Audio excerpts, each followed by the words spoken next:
All right. Hello to all watching Rejects and Friends 2 weeks after our main rapid fire event. I'm very pleased to announce that rapid fire is technically not quite over yet. We have one more run for you all. We have Hex Speedruns doing his run of Sonic Unleashed Recompiled that we initially had on the schedule. Unfortunately, because of some travel issues, that we had to replace that with a run of my own and Pippi's, but because there was an incentive that was met for that particular run, we thought it only, I guess, morally necessary, if nothing else, to make sure that we had a showcase of it, especially with this fun Miku mod that I'm excited to see. I will not take any more of your time, so I will transition over to Hex. Take it away, please.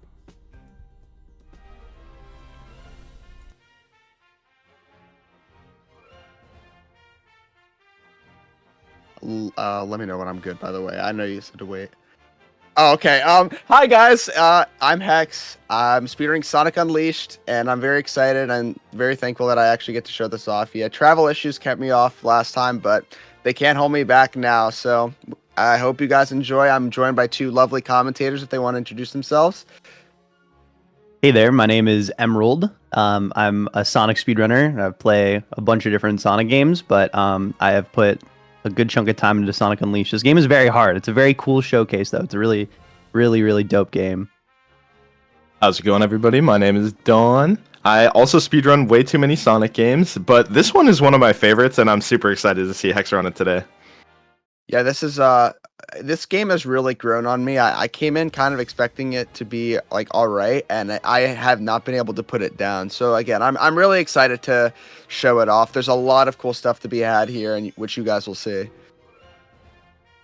I'm ready to start. I whenever you guys are ready as well. Yeah, I'm down. I'm good to go whenever. All right. All right. All right. I'm gonna count us 3, 2, 1, go. Let's go. All right. GL.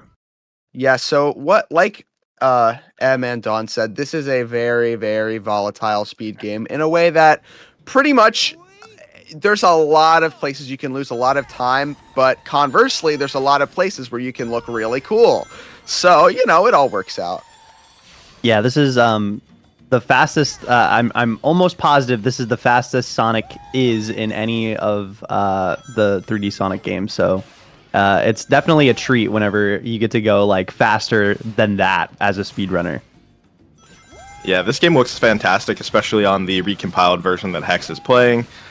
Very incredible work by the people who made this recompiled version. It's essentially an unofficial PC port, if you haven't heard of this before, which is great because this game was stuck on Xbox.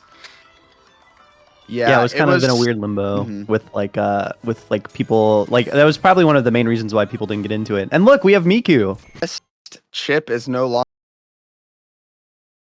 longer. It is only Hatsune Miku now.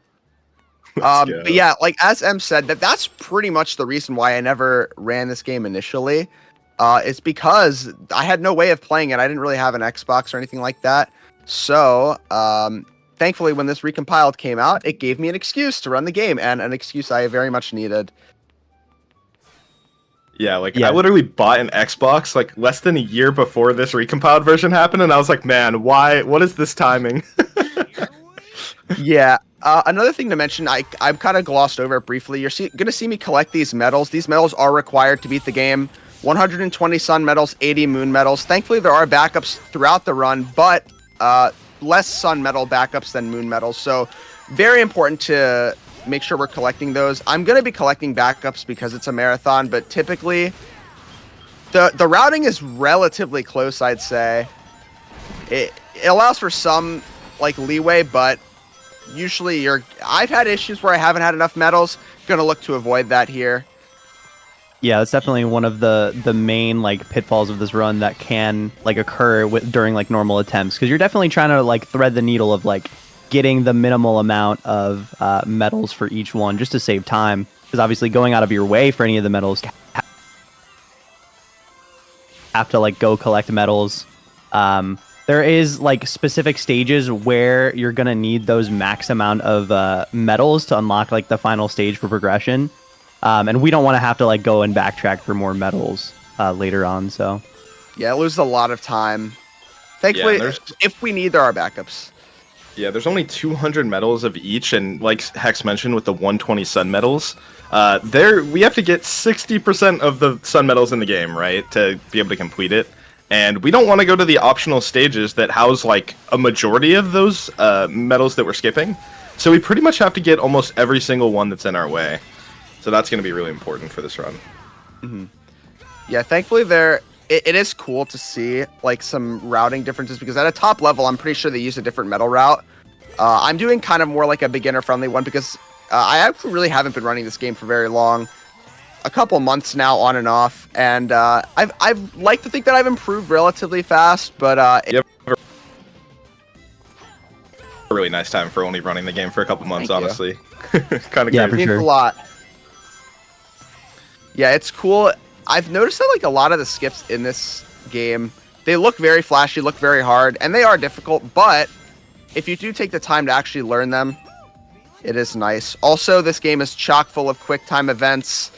They absolutely went overdrive on the quick time events in this game, which is really funny. yeah, and then overdrive on the doorbell sound effect. Oh, yeah. for completing each of them.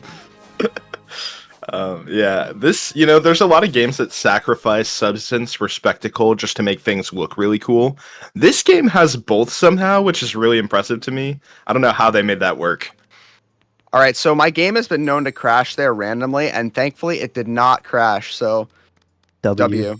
Let's go. Huge W. But yeah, you saw one half of the gameplay styles, obviously what Sonic is known for going fast, but this is the other half of the game, the Werehog, where basically Sonic has turned into some hedgehog werewolf combination.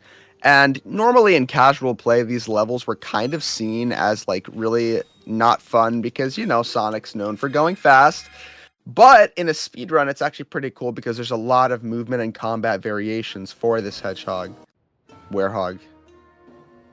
Yeah, there a lot of the so now we're entering a werehog level. A lot of the so a lot of people don't remember this gameplay style very fondly. However, we can still go really fast with werehog. It actually makes it a lot more manageable. Most of the optimization that you're gonna find from werehog is trying to optimize these fights, try to make them as quick as possible because there are a decent bit of required fights. But then also we're gonna be trying to skip a lot of the required fights, whether it be skipping around a trigger or clipping through walls. There's actually surprisingly a lot of speed tech that we can do with the werehog, so it actually makes it still pretty engaging for the speedrun as well. Yeah, some of the coolest oh, sorry, I didn't mean to cut you off, Don. You good? Some of the coolest like looking levels are the Werehog levels just because they are very broken. Yeah, I was gonna say, like, the funny way to say it is Werehog hate is a skill issue, but Yeah. realistically, the controls are not very favorable, and it's not intuitive necessarily, but once you figure out how to do a lot of the crazy combos, the best attacks, what is the really important part for this to make it go fast, the Werehog is insanely fun, and honestly, there's a lot of really cool movement you could do as well. So, if you didn't like this part casually, let me tell you, it gets fixed in the speedrun. Yeah, absolutely. There's going to be a really big... one of the other things that Hex has been managing, you might have seen it actually before we entered this level, is Hex leveled up his strength. We take a very specific XP route while we're playing, and in fact, there's actually going to be a glitch later on that deals with basically duplicating XP. And you'll see that later on. That's still not for like another like 40-ish minutes or so, but that'll be also really important. So basically you have to manage it a lot better in this early part with like the enemies you're killing and stuff like that. And then later on we won't have to worry about it as long as XP glitch goes well. But that is also a very difficult trick. Mm-hmm. XP glitch is more like you either get it or you don't. There's really no retrying it, and it does a lot for the route of the run. Like it changes it somewhat dramatically. We'll see. We'll see. I mean, don't get me wrong. Like the run can be still completed if you miss it, but it's just gonna be you're not going to have as much XP, meaning you're not going to have as many combat options to do as many skips or not as many strength. So fights might take a little longer. Yeah, strength is very big because these fights can really take a lot more time than you would expect. Also, shout out to this strat. If you just grab these little guys over and over, they get slightly higher until you can clear this barrier, but they can kind of fight you on the way. There we go. Nice. Yeah. It's a cool little skip there. Yeah, that saves more time than you would think, too. It just took words right out of my mouth. Yeah. It is surprising. Like, when I first learned this game, I saw that. I'm like, hey, I'm not going to mess with this. It looks really hard. And then I did the fight. I'm like, okay, this is a must. Yeah, I don't remember how many waves of enemies there are there, but it's enough to be like, okay, yeah, I should definitely learn this. It also, in those archways there, it gets rid of the, like, wooden barriers, I believe, too. So you don't have to break those to get the medals and stuff like that. Very underrated part of that. But having to break, like, 3 doors on the way is really slow. Yeah, that's, like, an example of us skipping, like, triggers. Like, this game is very, like positional-based triggers for, like, loading things. And that can be like a plus. That can help us in that way where like the doors don't load, but then it can also be to our detriment later if we don't hit certain triggers. So like you might see Hex do weird movement where he goes out of bounds, but then like goes back to touch a load trigger. For example, in like Rooftop Run Night, I think you probably do that, right, Hex? Oh yeah. Oh yeah. Oh yeah. Yeah, that's a crazy one. We'll talk about that when we get there. It's you're gonna have your mind a little bit blown. So talking about XP routing, I'm actually gonna do a combo attack here to like do some. I don't even know really what it's called. There's probably a name for it, but this giant right here, I don't want to kill him normally because I want to get more XP from him. I press B.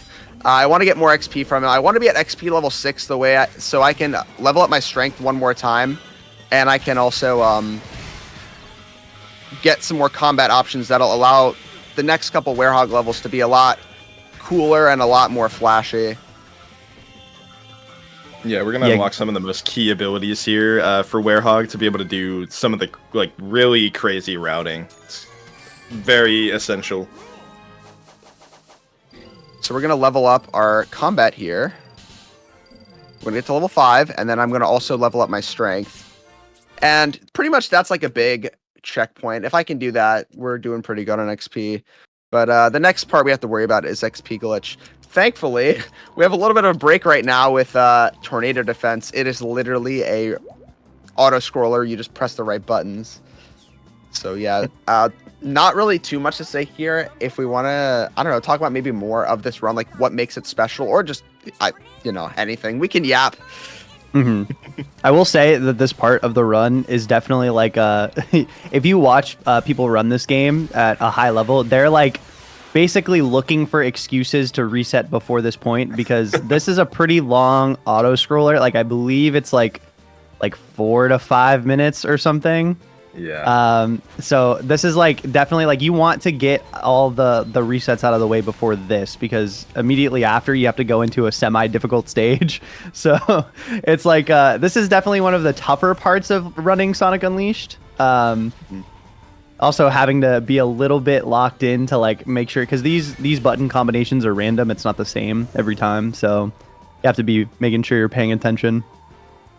Yeah, most of the QTEs, if you see me pausing beforehand, it's because I just need that split second to get the buttons, like just to internalize which buttons I need to press. It is tough. I speedrun Nintendo games, I speedrun Sonic games. The button layouts for the controllers are different. Yeah. It does come back to bite me. True. Yeah, especially late game too. Some of the QTEs they give you are like half a second, I swear. Like I don't know how they thought casuals were gonna be able to do that.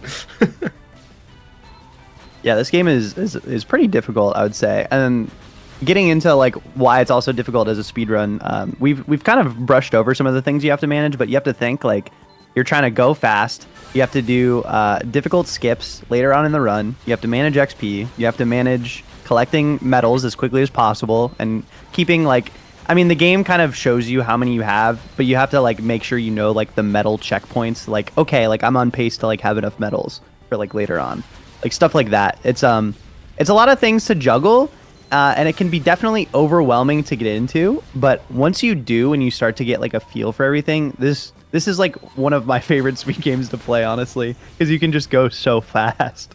It is you genuinely feel like powerful after getting a good IL in this game is what I've noticed. Like if you do a stage and you have like minimal mistakes, you feel charged up. It's a really cool feeling.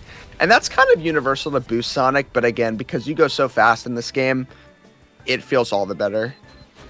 Yeah, I think this game's also just like somehow a little bit more punishing. Like some of the movement Absolutely. tech, like the M speed, which we'll get into, QSS, which we should talk about at some point.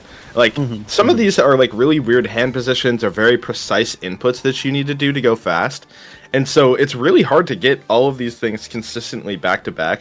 Whereas other games, especially boost games, are a lot of just, hey, I'm boosting. That's enough. Yeah, you're constantly pressing a bunch of buttons when playing this game. I think that's why it's so satisfying for my brain. I just like press button, go fast. Yeah, boost management as well is something that's kind of tough, but in this game, rings give you boost, and there's like a ton of rings per level, so unless you're really unwieldy with your boost, you're not going to be running out. Yeah, But after now we got this- our little boss. Yeah, after this boss, we'll be back into like the whole actual playing the game part of the run. Sky Chase reference here. Let's go. Oh yeah, yeah. Sadly, we can't just camp in the upright corner. Yeah, that's so much nicer. But at least we got some banger tunes. Like this is probably That one is of the true. best songs in the game. Yeah, Tornado Defense is really good. It's funny that we fight this boss now, and then we have to fight the exact same boss in the exact same kind of scenario later in the game. Yeah. Right Yeah. before the finale, I guess.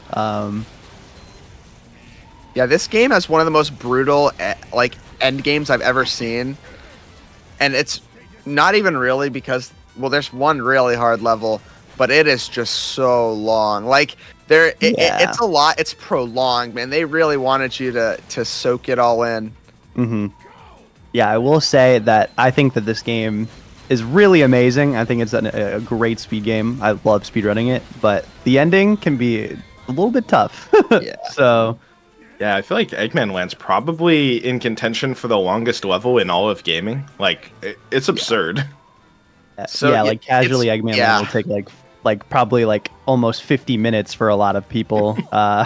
Like that's like the in-game time for like completing the level. So There's definitely like these blow your hot dog mind. missions in game. There's like you're supposed to beat it in a limited amount of time, and I'm pretty sure the hardest one, the one that's deemed to be the most difficult, is 15 minutes or 45 minutes to beat Eggman Land, my which gosh. is crazy. Yeah. It's ridiculous, man. Here we get to see a little bit more of the hub movement. We actually have to go to different checkpoints as we're doing this. One of the places that we'll have to regularly visit is this building, because we have to go talk to Professor Pickles. Oh, sorry, and we How'd I have to talk actually. that guy. That was crazy. That guy's the homie. What's up, Elliot? One of the things that we have to do before we advance is talk to that NPC, because that NPC allows us to be like, oh, hey, like I think he says something like, oh, I saw Eggman go to Missouri or something, or maybe that's where he saw the professor or something. So, Yeah, because Mr. Pickle is gone. I can't believe it. yeah. So we're back to Werehog, but thankfully this next level coming up is actually one of my favorites. There's a lot of really like blink and you miss it kind of optimizations that make this level go by really fast. It's also the first time we get to see this helicopter punch, which is cool because it's going to be used everywhere. Yeah, this is something that the level 5 combat, that's why it was so important that we got level 5 combat, is it gives us access to more of the Werehog's kit to allow us to not only have like better moves for fighting, but also allows us to have better moves for movement. Yeah, and you're gonna immediately see this tech be put into use, like all over the place in this stage. Is why it's so necessary to get that. Like we'll even give up the strength level if we have to, if we don't get enough XP. But obviously the strength is nice. There's a lot of fighting in this stage as well, so they're kind of both important if you want to go fast. Here's a first example of a skip that saves so much time, is being able to stand on that corner. Because otherwise you have to like push a box around and then like climb up and then take the long way around there. But we can just skip all that and just grab the pole right away from the wall. Hex making it look easy. Like I'm telling you, that strat is not easy because the game is fighting you the whole way. Yeah. Thankfully, that one is kind of the easier variation. There's going to be one towards the end of the level that is, I think, a lot harder. And but thankfully, I've had some time to mess around with it. I actually recently implemented these kind of strats. I was doing some beginner movement before, but I wanted to level up my gameplay a tad. Yeah, the crazy part too is like as much as flashy as Day Sonic is, the night stages quite often are where the majority of your time loss are, just because these stages are so long that it's really important to optimize them to a pretty high level. Oh, I didn't mean to do that. Whoa, that was crazy. I don't think I've seen him do that backflip before. Neither have I. That was insane. Brand new. That was nuts. World's first right here. Yeah, so this is actually, I think this is the only level we get every Sun and Moon medal. Just because they're all really nice and in the way. Mm-hmm. I'm kind of clenching at this part because if you don't know, Hex was skipping a loading trigger there. If you actually fall down there, there's supposed to be a peg on the wall that you can grab to like climb back up. But because we're skipping over the loading trigger, it's not there. So if you fall down actually in that hole, you have to restart the level. There is no way to leave it. And you can't die either. Cooked. Yeah, you get absolutely cooked. Yeah, I was trying not to say nothing until it happened. Yeah, I was scared. like seeing it. I was like waiting to say anything about it until like I felt like he was about to like make it across. But yeah, that place is really scary. I've definitely reset a lot of runs to that jump specifically. So. All right, so here's a pretty big section where you don't have to do all of the combat, but I assume Hex is probably going to fight a little bit of these guys just for some XP and also to make it a little bit easier, because when you're doing these combat moves to move around the map, right, obviously they're still combat moves, so they're going to try to target enemies, so defeating the enemies actually makes it kind of easier. But we saw Hex get the attack clause, which is going to make these attacks faster. And here's the corner we were talking about earlier. We're going to try to make a really tight jump onto the bar here. Yeah, that's what I was saying with the targeting. It's so frustrating. Yeah, so close. Yeah. Yeah, the game is really fighting against you here. I do not think that's going to make it. Oh, so close. Yeah, this whole setup is frustrating from the very start here. So there's like pretty much everywhere can go wrong. This looks good. Yeah, that's good. Nice. Okay, yeah. And that was still faster than trying to do the section as intended, I guarantee. Yeah, absolutely. Yeah, it's so slow if you're not skipping that.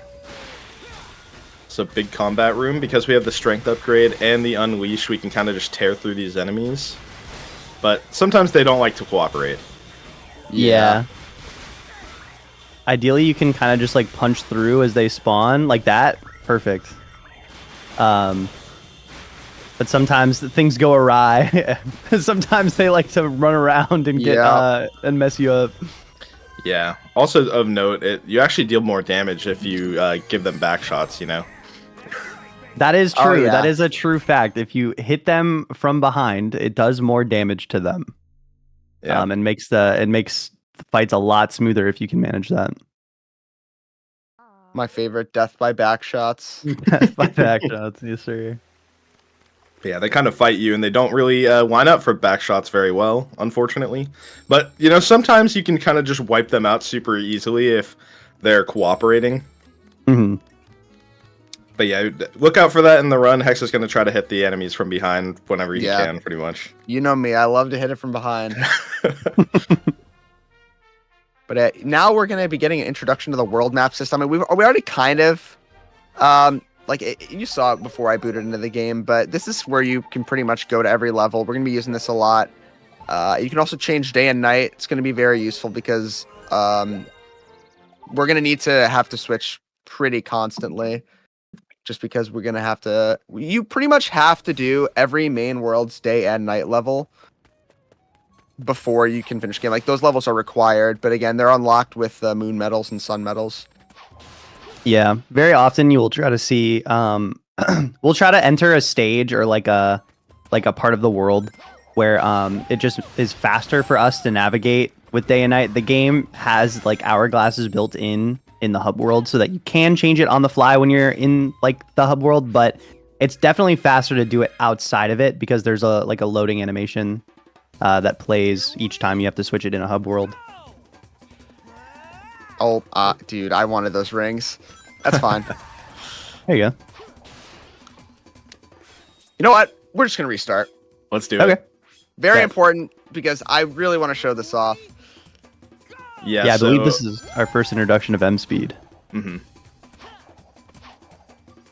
All right. Look at So yeah, Sonic this go. is M Speed. Oh yeah. Named after Emerald in VC right now. M Speed. I found this trick. I did not, by the way. But everybody calls me M, so you know. But yeah, the way that M Speed works. Sorry, there's a bit of background noise going on right now. Don, you want to describe it real quick? Yeah, so basically, there's like a weird calculation thing that happens in the game.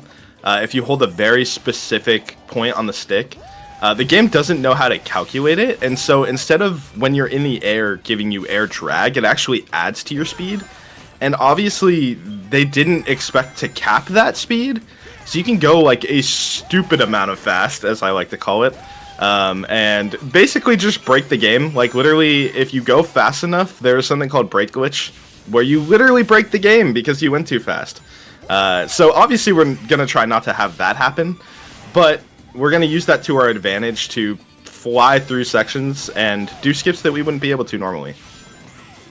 Yeah, the way that I like to think about it is with great power comes great responsibility, because genuinely, like, you have to get not only a feeling for like how to do M speed, just like because of like the way that you have to hold the stick to make it work, but you have to make sure to not hold it too much, because if you hold it too much, then you will get that break glitch that Don was talking about, and really ruin it. But Hex, that was really good. That was a really flawless use of M speed right there, and you can just see how powerful of a tech that really is. We try to use that whenever we can.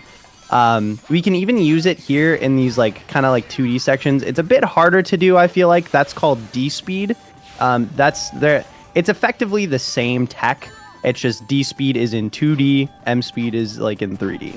So Got a little rocked there, but that's okay. yeah, it should be fine. Yeah, just take this loop around, you're chilling. And we actually intentionally fail that QuickTime event so that way we can get onto that spring faster. Because if you actually complete it, it just takes a little, I think it gives you like an extra like spring or two to get up to this, to the goal ring, so. Yeah, funny enough, I actually was trying to fail it the other day, but then I got AAA for my for my QTE, so I actually ended up getting it. That's insane. Okay. There's gonna be some medals in this fight as well. No. Oh, He yeah. All right, sniped it's fine, you. it's fine, it's fine. That's crazy. That's Eggman kind of crazy. popped off with that one. Yeah, he did. I got to be a little impressed after that. So yeah, we're gonna try to collect these medals. They can kind of fight you, like that one. I don't know how you went right through that one. Yeah, that one tends to be my biggest problem in this level. Yeah, the weird thing about this game is they hadn't quite figured out the boost formula yet. Like, it's really good, but there's some things that are a bit weird. Like, the lanes aren't really true lanes. The quick steps just kind of take you a certain amount to the side. And so, like, there's not 3 lanes here. You could freely move around this area. And so, if you try to quick step to the right, it's not automatically going to put you in that quote-unquote lane to get you this medal. And third time's the charm. Let's go. Yeah, there we go. Yeah. It can be really finicky to get that. Have we talked about QSS yet? I don't think I don't so. think so. Well, what Hex is using during this fight, while boosting sometimes, is a tech called QSS, which I believe is quick step spam, is what it's called. Hello, Eggman. Nice to meet you. Essentially, God. like, it is a way for us to be able to accelerate quickly. And also, like, it's good to like maintain our speed as well. If we're like doing QSS over and over again while boosting, it allows us to go through enemies. And just like if you saw when he was doing QSS, you just like he was just catching up to Eggman like a lot quicker. And also, I think I might be misremembering. Does it burn less boost to do QSS? Or actually, yeah, because then you don't have to use it because you can maintain your speed. Exactly. Yeah. Yeah, you don't have to be boosting when you're in QSS because essentially the idea is you're sliding and that's maintaining your speed, and every time you quick step, you're going to stack more speed basically. And so you don't need to boost, but you can boost, say you're going through enemies so that you still have a damage hitbox, stuff like that. Mm-hmm. Yeah, and the way that that's done effectively is you're just holding B and then just doing the quick steps over and over again. But it can get weird with like boosting too. You have to press X and B on the controller and the bumpers. Yeah, you're like clawing and hitting the bumpers at the same time. This game makes you do some funky stuff with your hands.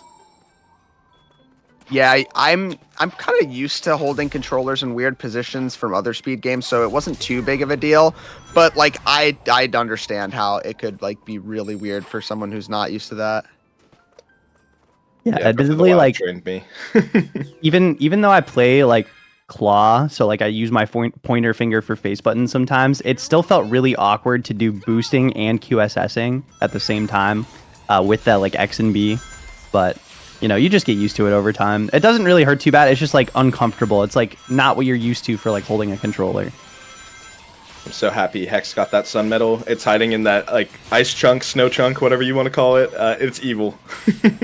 Yeah, it is evil, and sun medals are the thing that are the most scarce as far as like the like speedrun route goes. So every sun medal can like counts. We want to try to get as many as we can, and that's definitely one of the more annoying ones to get for sure.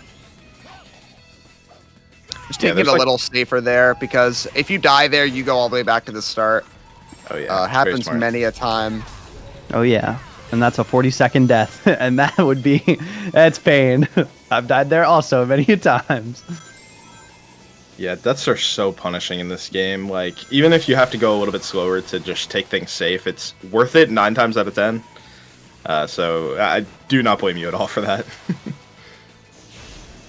Also, speaking of tricky medals, we have one coming up here in the bobsled section. There's a funny thing you can do where if you press A, you can actually like extend your hitbox in midair to hit the beetles or whatever these enemies are called at different times. And nice, we got the tricky medal. Let's go. Yeah, there's these medals that you kind of account for missing. Like there's one in the Sonic level we played previously on these monkey bars where like if I get stuck on those monkey bars, I'm just like, okay, you know what? I'll grab a backup. Oh my! Just getting sniped today, man. Got rolled by the icicle. Also, here's a little funny one. You could go sorta out of bounds here by just drifting and boosting over and over and then make it back to the whale trigger. It's kind of funny that this works. Yeah, it's crazy. What? Yeah, I'm really surprised it didn't grab There you. we go. That's a new one. Gotta aim for the blowhole. Sonic. That's so crazy. He went through the whale. It's interesting like navigating that out of bounds because like the game kind of lets you do it, but also at the same time not, because like there's a lot of solid objects that can get in your way there. The funny thing is too is it'll let you go really far out of bounds, so you actually have to make sure you're keeping track of where you are, and it can be a little difficult because everything looks pretty samey. But the way that we can figure out how to get back into bounds is there's a big like iceberg that is like solid there that we can like go around. But yeah, it's cool that we get to just kind of avoid the platforming there and like the different enemies that are in the way. I think, assuming things go well later, this is the one and only time we'll see a bobsled, right? Yes. Yeah. This is the one and only time we will see a bobsled, and I am, I'm gonna try. There's a skip at the end of the run called Bobsled Skip. It's pretty difficult, but it's also very cool and saves a lot of time. I'm going to be going for it. I'm going to be pretty much going for it until I get it, hopefully. Yeah, there's only 2 instances of the bobsled in the whole run, and like we just mentioned, Hex is going to try to skip it, so hopefully that goes well. This is actually, too, a really convenient section. Yeah, that was solid. Solid. that bobsled section is kind of long, so it can be kind of annoying, but it actually works out well for us because it's also a source of a lot of XP because those enemies are really easy to just run into to get XP from. So it's actually really convenient for us and for what we're going to need it for later. Yeah, we're really trying to get to a certain threshold of XP here for infinite EXP glitch because we're basically going to be using our stored EXP over and over. So if the more you have, the more you're able to do each time you do the glitch. All right, coming up is this freaking tree that I hate.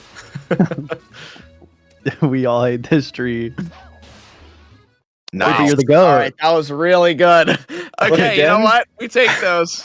Hex is making this look easy. These tricks are awful. Like they are way harder than you would imagine. And again, Hex making it look easy, so good stuff. That was Yeah. had to be the fastest I've ever done that. That was crazy. That was really clean, man. That was good stuff. So what we're doing there is we have to do some weird. So okay, precision platforming in this game is very difficult, and we have to really precisely try to like land on that tree to jump over an invisible wall that's there. That gate is typically not open, and we're effective by doing that. We're effectively, I think, skipping. I don't remember if it's 2 cutscenes or just 1. But it saves time over having to like go talk to an NPC, watching that cutscene, running back to that area so it's open, and then entering the stage. So it saves a good chunk of time, and Hex did that actually really, really quickly. So props. All right, Oh, so nice. this is the first like broken level of the run. You're going to be seeing absolute craziness. Werehog levels before were pretty tame. This right here is okay. If I can go up, is the craziness. Yeah, So, absolutely. I'm going to be doing something called GTW, which literally stands for go through wall. Dude, that was You guys clean. got that one. Clean. Yeah, I mean, basically what Hex is trying to do there is, with that move, you're essentially just trying to guard. Also, we mentioned earlier the positional-based loading triggers, so you just saw Hex do that there. There's a lot of invisible collision here that Hex is trying to navigate around. There is gaps in these floors everywhere, so he's trying to avoid those. And we're back on solid ground. Hex is going to hit the check and then die to respawn back in the stage. Yeah, that was clean. That was good. Also, I That's just bailed on the GTW explanation because I felt no like we needed that. But yeah, Yeah. basically, Hex is going to try to use the guard button to essentially force Sonic back upright when he's leaning forward, and this essentially clips him through the wall. It's kind of hard to explain, but you'll see it a ton, so you'll get an idea of what that looks like. It's a little tight with the frame window. I don't know if it's frame perfect, maybe like 2 frames, but I don't know. I think there's a range where it works. However, there is like the really weird thing about it is we're doing it mid combo for Sonic because like when he's like, as Dawn mentioned, he's like leaning forward and then we like guard to like make him like kind of push him through the wall. The thing that stinks about it is that if you do it a little bit too late, what can happen is instead of going through the wall, you can go through the floor. And that will be the cause of many deaths. If for whatever reason, too, this game is like, okay, if you're under the stage, there is a kill plane there. So it's very likely that if you go under, you will die or, fall through. Like up here, it can happen and you fall all the way down the tower. But that's why it's good that Hex got the check there. It also helps make the camera a little better for this. So... Yeah, we have another GTW here. Falling through the floor there wouldn't be a big deal, but here it would because you're either going to die or be stuck out of bounds, most likely. But yeah, this trick can be really annoying sometimes. Like, I have lost so much time to just, like, spamming it and it not working for some reason. And some of them are harder. Like Em mentioned, you could fall through the floor, so you want to be really careful about timing. And there you go. We're going to get through. Yeah, this is one of the honestly, that's one of the scarier ones. You saw Hex going a little bit early there, and it was like kind of making it difficult to go through, but like for valid reason because that's one of the ones that's the most like sketch, I would say. So going a little bit earlier there to try to prevent going through the floor, definitely a good idea. Yeah, and I think like it also changes the frame window because sometimes walls are like thicker, I believe. And so sometimes you need to get like the frame perfect one. Sometimes you have like a bigger range, so it feels a little bit easier. Yeah, you never really know with that trick. That stage is normally so long, and Hex just skipped so much of it by clipping through the walls and navigating out of bounds and climbing the clock tower really fast too and stuff. So good stuff. Thank you. Nice little combat mission real quick here. This one can be so annoying, I swear. But yeah, let's see how we're doing on that EXP count. And nice thing is this gives us a little bit more. We're just shy of 8, which I think is usually about what you want, right? Mm-hmm. Yeah, it's not really that big of a deal. I just might have to do one more XP glitch. Mm-hmm. Which is coming up, actually. I didn't even realize. Yeah. We are there. We're blazing through. Yeah, thankfully I'm at a point in running this game right now where if I do miss it, I can actually still, I'm pretty sure I can still like, when I do attempts, I can still PB with it, but like just barely. Mm-hmm. But like I know for a lot of people, if you miss it's reset, and it's like 45 minutes into the run. Yeah, it's a pretty likely reset point, and it is really deep into the run. That's another example of how brutal this game can be. But it does save an incredible amount of time throughout the run, being able to duplicate XP and make the werehog like a lot stronger. It also gives us, well, I guess we'll talk about it more. We'll talk about it more when we get there. Yeah, the stage that we're heading into where you can actually perform the glitch is usually really fast, actually, if you do it with the speedrun. But because we're adding in the infinite EXP glitch, it ends up being a bit longer. We have to convince the locals to let us into their shrine so that we can perform unholy infinite EXP glitch. Don't tell them we're doing that, though. Yeah, they don't have to know about that. Also, I don't know why I can never talk to this guy first try. Wang the impeding. Yo, I never realized his title. That's crazy. You do be impeding. It's accurate, yeah. I will say, vibes-wise, I think this is my favorite area in the game. It's so chill. Yeah, it's really nice. The music here is really good, too. I feel like this is the most peak vibes in any Sonic game, honestly. Like, just the whole game. It's so good. Yeah. Traveling the world is really cool. I like cool. colors, but, I'm biased. Yeah. Colors is also a good one. Like, Tropical Resort, ooh, fire. Pretty much that whole game, man. I love all the areas. It's good. Good vibes. They had good vibes in this era. I don't know how they did it, but it's pretty sick. Creativity and a little imagination. All right. So, yeah, this stage, like I mentioned, is pretty quick, and normally it's supposed to just be like a battle gauntlet, but instead we're pretty much just going to skip through the whole thing. Again, Hex is going to hit the checkpoint here and then die to reload back in the stage. And it's nice because the stage is so short, there are so many sun medals everywhere, and we just get to grab a ton of them. You can see Hex already has 5, maybe what, 30 seconds into the stage? Yeah. With more incoming. I'm pretty sure we get 8 of them here, which is just like, it's huge for the brand.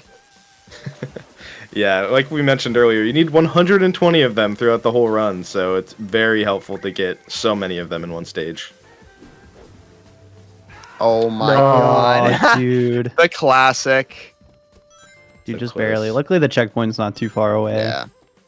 Yeah, any death in this stage isn't too bad. Keep the medals so I can just walk back over.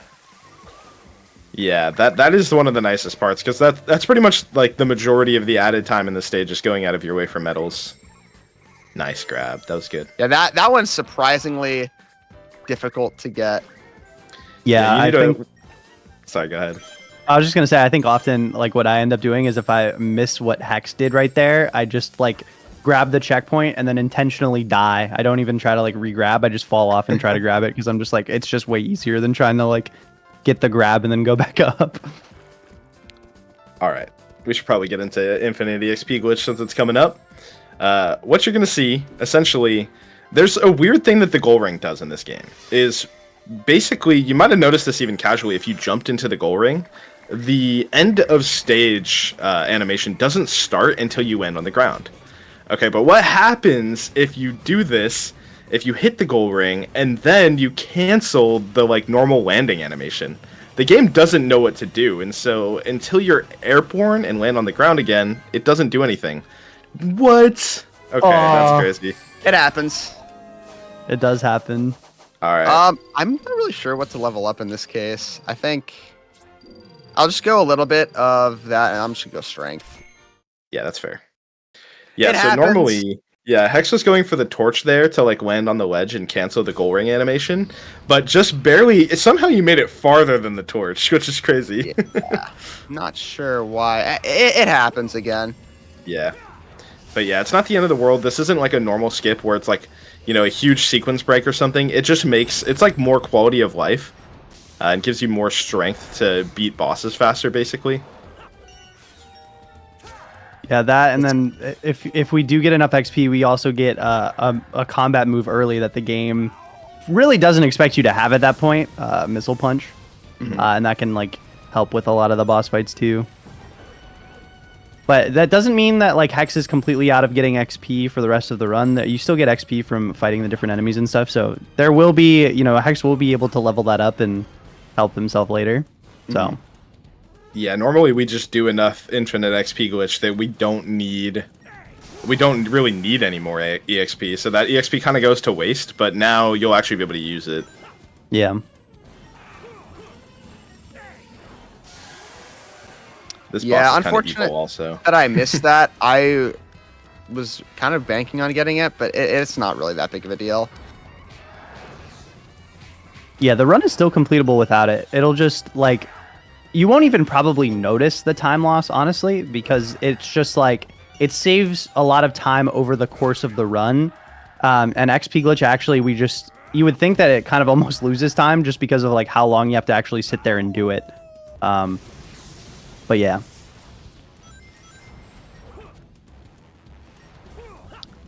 This boss fight can be quite frustrating for sure, and it takes a while because you have to wait for these water pots to spawn so that you can like throw them at them and extinguish the flame, and then wait for them to land so that you can actually hit them. Typically, you also have to do the water extinguishing twice. Oh, yeah. He's gonna like start firing stuff at me. Yeah, this attack is evil. Yeah, I'm kind of not at my own liberty to do attacks here. I'm pretty much just waiting for him to be done with his whatever he feels like doing. Yeah, especially when he does like that. Oh, dude. That's absolutely insane. That's awesome. We're Hog with the worst aim ever, man. That was crazy. Yeah, so that can happen too. I think that's happened to all of us at least once. Like when we're fighting this boss, where Hog just doesn't lock in on the Phoenix, and then it just goes over his head. There we go. Yeah, this boss is evil. I remember when I was first learning, just sitting down with this boss for so long, and like it's still just terrible in runs, I swear. Yeah. This huge bird, I hate him. You can get more comfortable thankfully- with this boss, but it will never be solved. 100%. No, it will never. Yeah, that was unfortunate. With XP glitch, you can skip a phase in that fight. But again, I didn't get it. You all right? But it's okay. Pretty much now, like the effects of XP glitch, I don't want to say they're minimized, but it's not. It's going to be very like subtle stuff. It's not going to be anything crazy. Yeah, it'll just save like typically it would just save time on like each like combat section that you actually have to complete. But again, we do skip a majority of them, so it just helps in like small spots.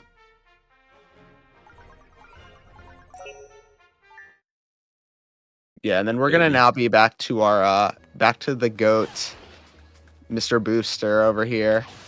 Oh yeah. So fast. Love it. Oh yeah. I love just Crazy how homing fast- attacking that rail. It takes you so Yeah. fast. It's crazy Kinda that wild. even in the hub world that you can go that fast. Yeah, I'm just Man, gonna I collect love some this moon game. medals here, and then we're gonna head out. Go back to Chunan.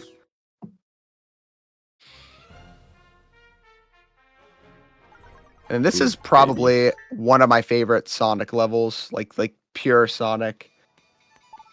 Yeah. Oh, God. Yeah, this stage is awesome. Oh boy.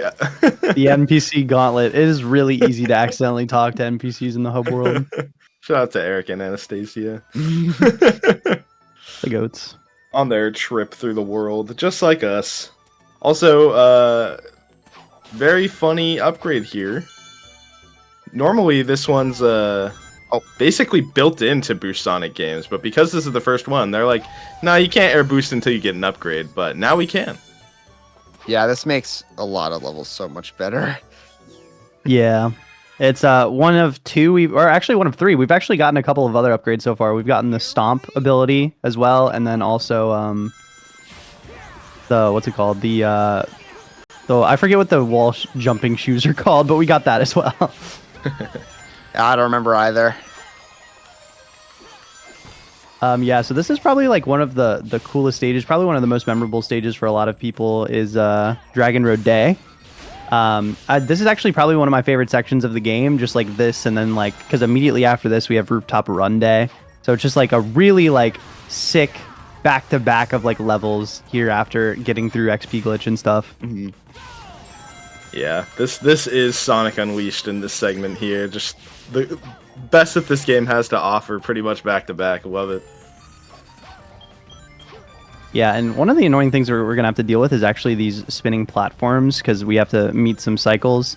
That actually was an intentional stop, because like one of the things, so Sonic is incredibly blazing fast during like these levels. It's really hard to get him to stop on a dime, but one of the things that we can do to get him to stop is intentionally take damage on those spiky pillars, and it just makes platforming on those a lot easier.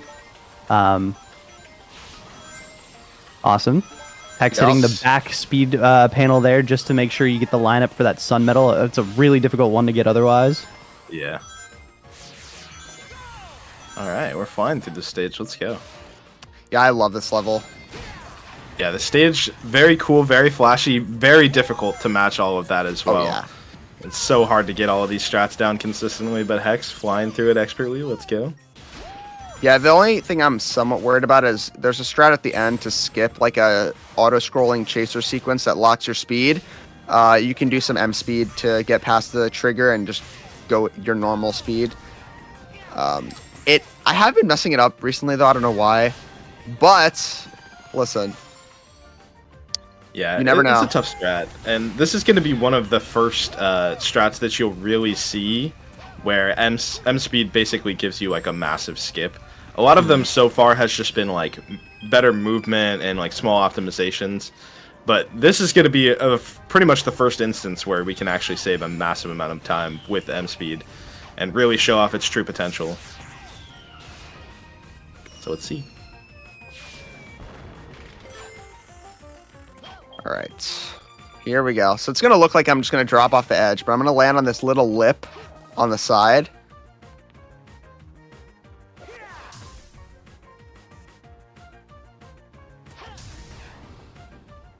Oh, nice. Okay, all right.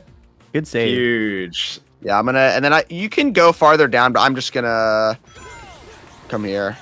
That's fair. Yeah, so that's like I another mentioned good earlier, the M speed angles or position is pretty precise. You basically have to hold just barely forward, and you can move it to switch your direction that you're going in the middle of it, but it's really easy to lose that speed and not be able to hold that position as you're moving it to the side. So yeah, that's super fair there. It's kind of scary to do. It is. Yeah, but it saves a lot of time because otherwise, like if Hex didn't get that, it actually locks you into sort of an auto-scrolling section with the Chaser guy is what I believe he's called. Yeah. It's like the quote-unquote Chaser segments. They lock your speed. You can only go oh so fast, but being able to like skip the trigger for it and not get locked into that section, you're able to save a lot more time. So yeah, good showcase of M speed. Yeah, it's restricted 3D usually is what they call it. And yeah, it locks your speed so much. And there's some sections that we pretty much just can't avoid without like IL level skips. So we'll see some of those later. Also, shout out Rooftop Run. If you've only ever played Sonic Generations, hey, you know this one. Yeah. Okay. Yeah, this is probably one of the most iconic levels in this game. Yeah, this game, or this very much embodies this game, or this stage embodies this game very well. You're just flying through these cool looking stages, and there's some like pretty crazy strats here as well. But regardless of how you play the stage, it's pretty difficult and pretty fun. A lot of these strats, if you miss them, you lose a lot of time. So I'm actually just gonna opt to play this more, not even casually, because I'm still gonna be doing speedrun stuff, but just like more safe, because it's a marathon. Yeah, honestly, in this game, like there are some really big skips that save a ton of time, but at the end of the day, as long as your movement's good, you're not going to be losing that much time, even if you're not doing much M speed or like big skips or anything. Oh, there you go. Yeah, it's scary when that happens because it actually saves your speed. You're like a little out of bounds there. I've definitely had that where I had too much speed and just died because you just fly into the void. Yeah. Yeah, that was definitely. I'm definitely, I'm used to that happening. I have seen that happen before, but you never know. This game, it is a volatile game, as I said, because the things that you expect to be consistent one day can decide, nah, I'm good. Yeah, I would argue this is probably the hardest Sonic speedrun out there. If it's not the hardest, it's probably top 3, so... Oh, yeah. Very difficult to get into, very difficult to master. It's like a high floor and a high ceiling. It's wild. Yeah, I would say that's not typical for Sonic games, too. I feel like a lot of Sonic games, it's like, low floor, high skill ceiling. But this game is just difficult all around, so...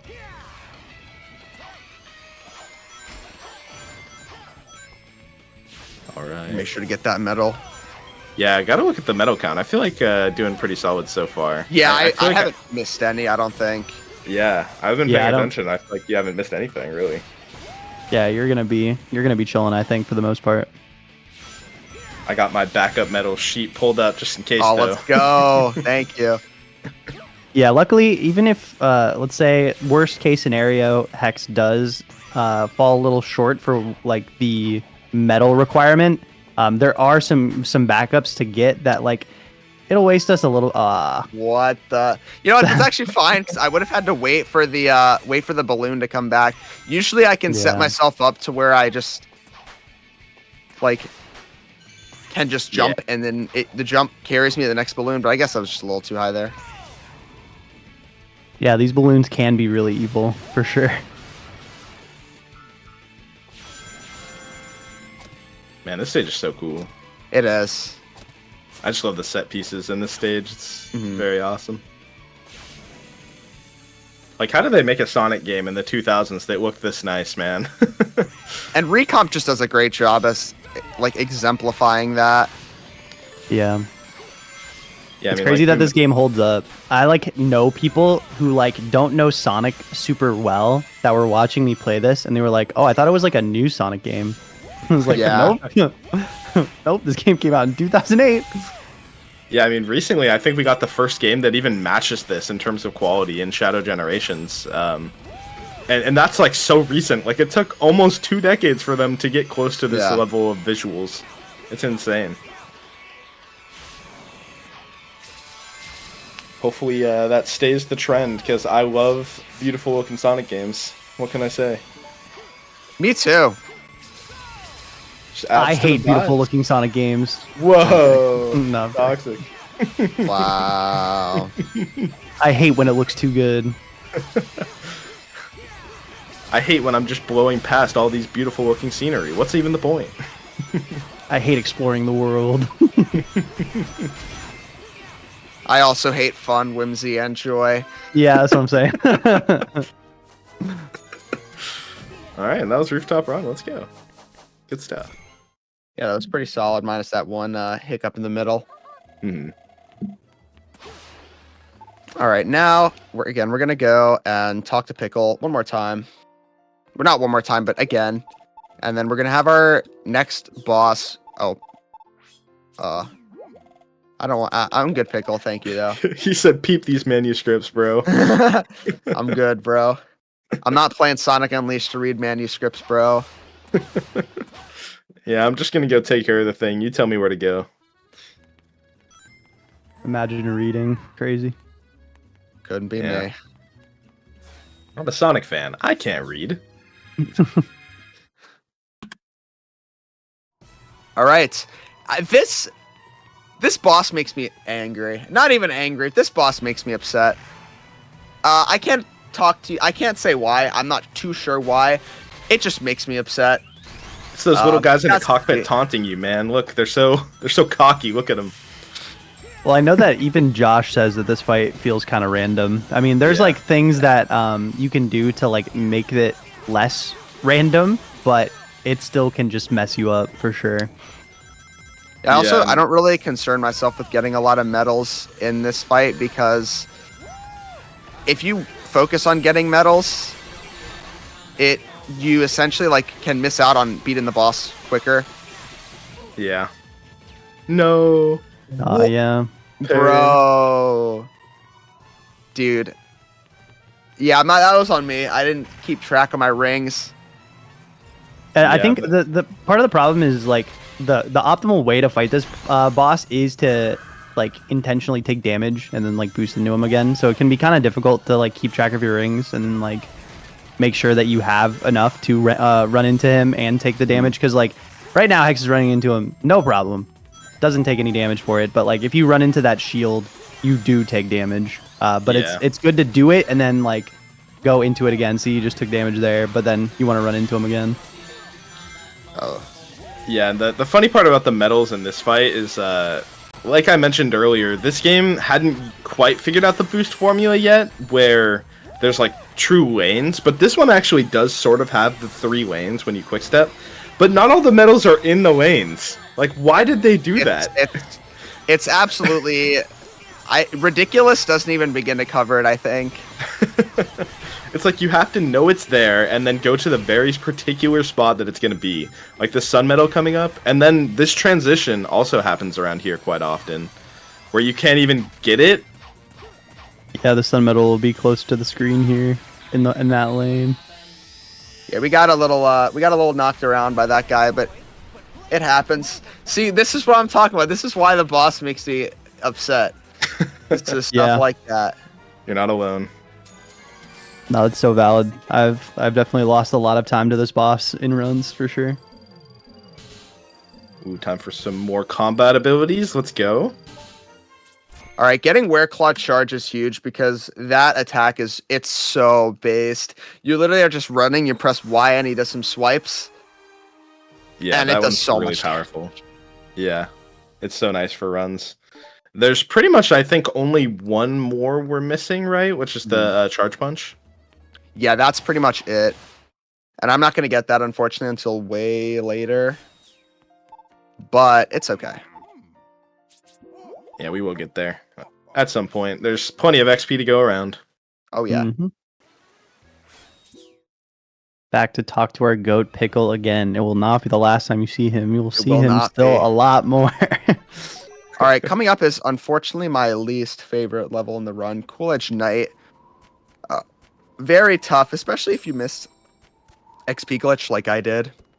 But it still is a very cool looking level for the viewers, but it's just a very hard level for if you're playing. It's just a lot of really difficult GTWs and then a lot of difficult jumps and pretty much it's all over water. If you fall in the water at all, you die. Yeah, I mean, it's some of the hardest werehog movement. It's some of the hardest combat. Like, it pretty much has some of the hardest stuff for the whole game as a knight. And also, I believe it's the longest non-Eggman stage in the game as well. Mm-hmm.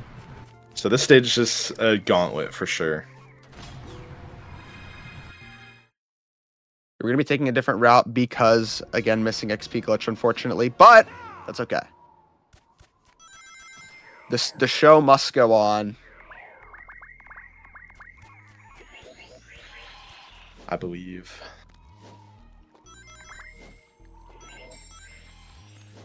Got to make sure to go out of the way for the medals. And one thing to talk about too is you'll notice that in the night stages there's significantly more sun medals, and vice versa in the day stages there will be more moon medals, which is really nice. So in these night stages we want to go out of our way to get almost every single one, unless they are significantly out of the way. Because yeah, 10 per stage is really nice when we need 120 of them.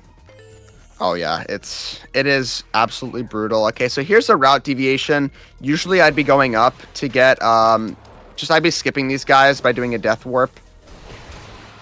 But I can't do that now, sadly, because of missing XP glitch. If I were to do that, it would skip triggers spawning in for later in the level. I see.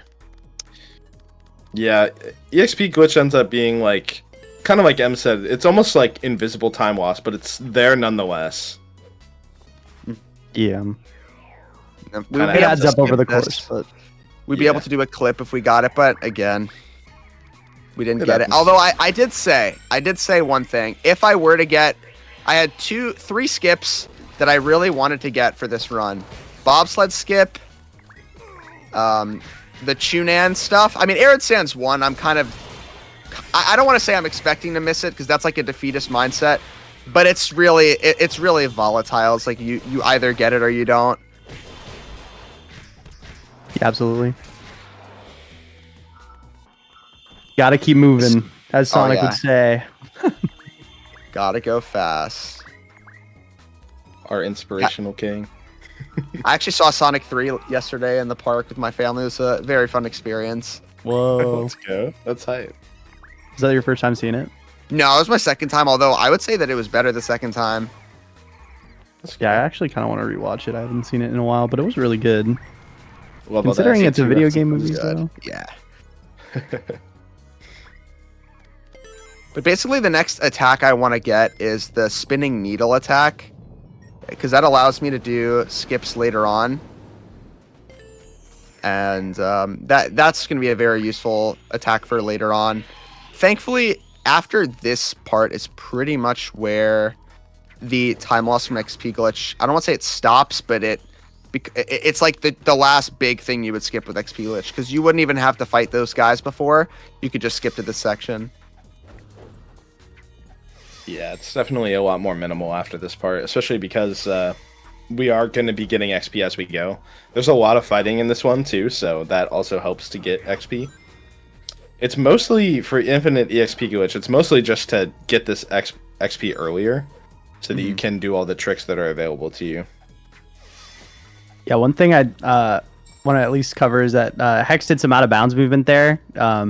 It skips having to do like the fight that's like in front of that door. I believe that there's a fight past the door. It ends up saving like a bunch of time by being able to navigate that out of bounds. But you got to be careful because you can like fall through in certain spots. It's hard to clip back into bounds quickly. But Hex actually did that like super smoothly, so it was really sick. Yeah, I've had to practice this level a lot just because it was for a long time my bane. Yeah, this Yeah, level's this is- time sink. Yeah, it's probably the hardest Werehog level. I Or think at least- so, yeah. For sure. It's definitely the longest for sure. Arid other Sands than Night is kind of, I find that to be a little hard, especially if you miss XP glitch. yeah, for sure. But that one's also a lot shorter. Yeah, this one's like tough platforming. You have to get a lot of clips. There's some like really big jumps. The combat's not easy either. Like it kind of just has everything that Werehog has to offer, where other stages are hard for one reason or another. This stage is hard for every reason possible. Oh yeah. It's just like why'd they do that to us, man? It's a little Yeah. unnecessary. One of the other things too that like is helpful is trying to stay alive as much as possible during this level, because we've been over the course of like the stage been building up unleash meter, and if we die at like one of these later parts, good backup. Thank Yeah. you. If we die at one of these later parts, we actually won't have the meter for the final fight. There's a final fight that we have to do where you have to defeat like I think like 4 waves of enemies, 4 or 5. And there's no way to like skip fighting those enemies. So like having the unleash meter to be able to like go through that, and there's like also attack claws that are there as well to make our attacks a little bit stronger. Not having that is pretty detrimental. Yeah, for a while, it's funny because whoa, No, That's bro, I'm gonna crazy. just speak it into existence. I think so. That's all good. I pressed. bad, bro. I died there before. I think there's just like I don't know. I have input display up. I saw the green flash for the A, but you know it is what it is. Mm-hmm. Thankfully, with the attack clause, we'll be able to build up enough. We'll be able to build up enough unleash to get at least 1 or 2 Yeah, in. you're still able to get unleash meter during the fight. It's not like completely lost. It just you'll have to build it up as opposed to just running into the battle with it.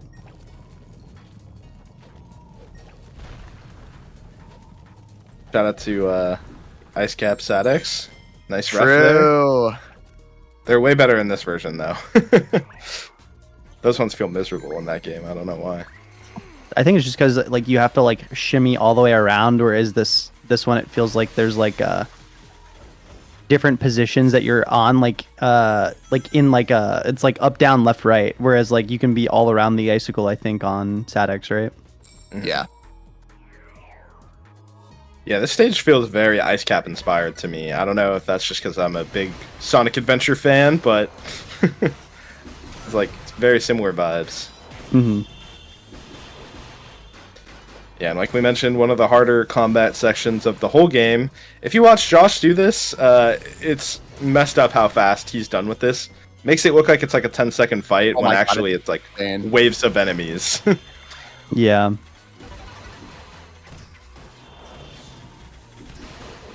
Shout out to Josh, world record holder Oh, of this dude, game. Josh is so good at this game. Also very open and welcoming to new runners of all skill levels.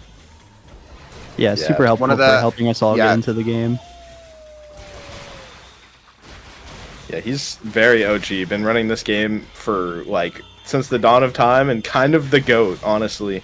Oh yeah, no, Like- he's so good at this game. Like, if you're watching this run, it's like, dang, Hex is pretty good. Like, bro, I'm telling you, there's people out there who make me look like I've been running the game for 2 weeks. Yeah, Josh makes us all look like babies. Yeah, but I think it's just a proof of the like infinite skill ceiling of this game. Mhm. Absolutely.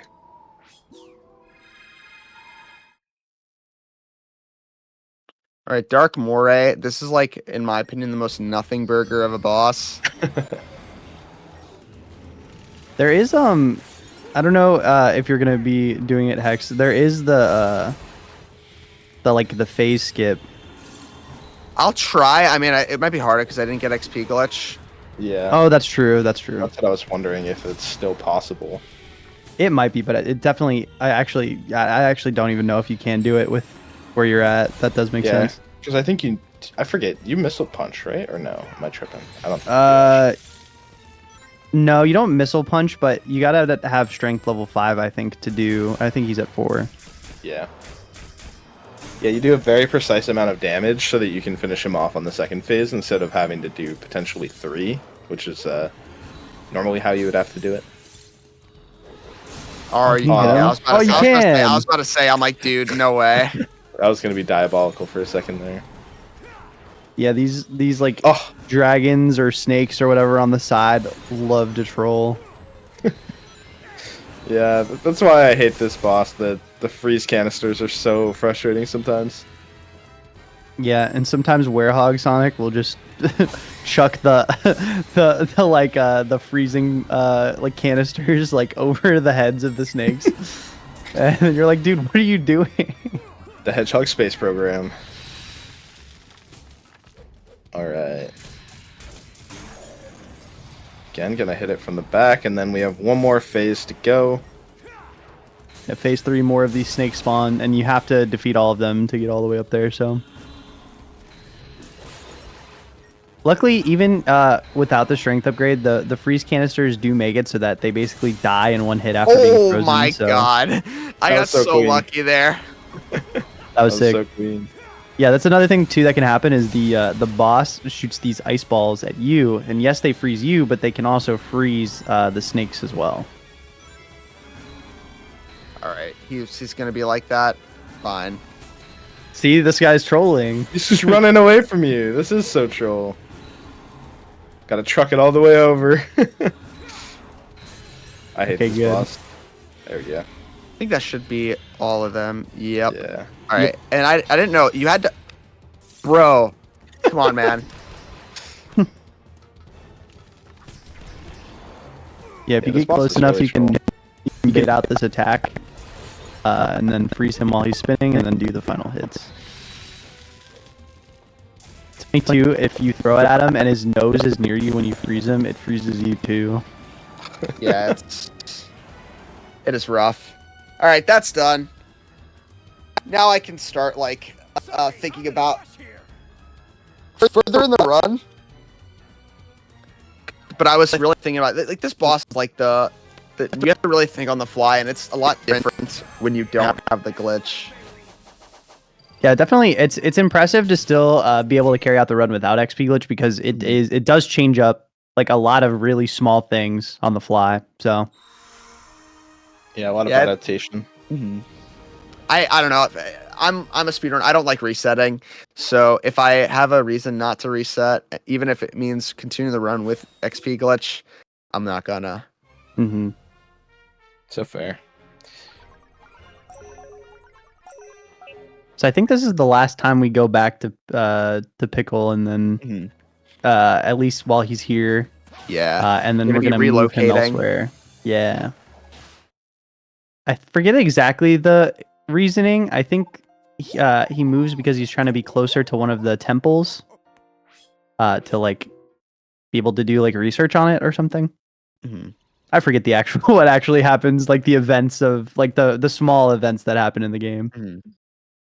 We also get to hear possibly the best music in the game. Oh yeah. I love this this one's a track. banger. Well, the music in this area is just so good. Yeah, this is the track. I wish we were a little louder. I don't know if that's just on my end, but Yeah, this song goes dummy. Everybody's always popping off in chat whenever we get to this part of the run. love it. Both the hub music and also the stage music is fantastic for this area. Nice, grabbing a little moon medal real quick. Yep. And now we're gonna get arguably the most hated upgrade in all of Sonic, just in Sonic history. We're huge haters of the Light Dash. I was gonna say fans, but I don't even want to lie to you. We do not like this upgrade. This version is probably one of the best ones in the whole series, though, I would say. Yeah, I was gonna say this one is actually like not that bad. We all of us speedrun the adventure games where Light Dash is a lot more frustrating. So in this game it's not so bad. And it's always the thing about it is it's always fast. So it's always worth getting, but I don't think we can progress really without the Light Dash in this game. So or at least it would be a lot more annoying to do so and slower. So yeah, in this version, Light Dash is at least... I was just going to say it's reliable. You can never gas Light Dash up. It just doesn't work. Nope. Can never be too excited about it. So this is probably one of my favorite, yet also one of the hardest levels in the run. Shamar Day, Arid Sands Day, more like it. Very, very technical level. There's so much going on that is really, like, in my mind when playing it, that you don't see. And a lot of stuff that you got to watch out for. But there's also a skip coming up that would be really cool to get, but I'm not exactly going to be like too upset if I don't. Oh my god. Yeah, this stage has like all the difficult parts again. Like you have tough movement, you have a lot of routing to remember, you have a difficult skip. And when it all comes together, like Hex said, you kind of feel like insanely powerful. Yeah, you feel like you're flying. It's so sick. I think this is like one of the first levels in this game that I sat down and really like practiced, and it got me addicted to the idea of trying to speedrun this game. Yeah, this game, you can get addicted to this game, I'm not gonna lie. The sense of speed is just too good. Yeah. Speed police are calling. We're coming up to the big clean. skip here. Let's see if it works. Let Hex walk in for a sec.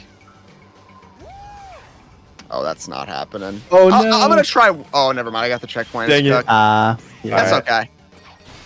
Yeah, that rock is absolutely like ridiculously finicky. Yeah.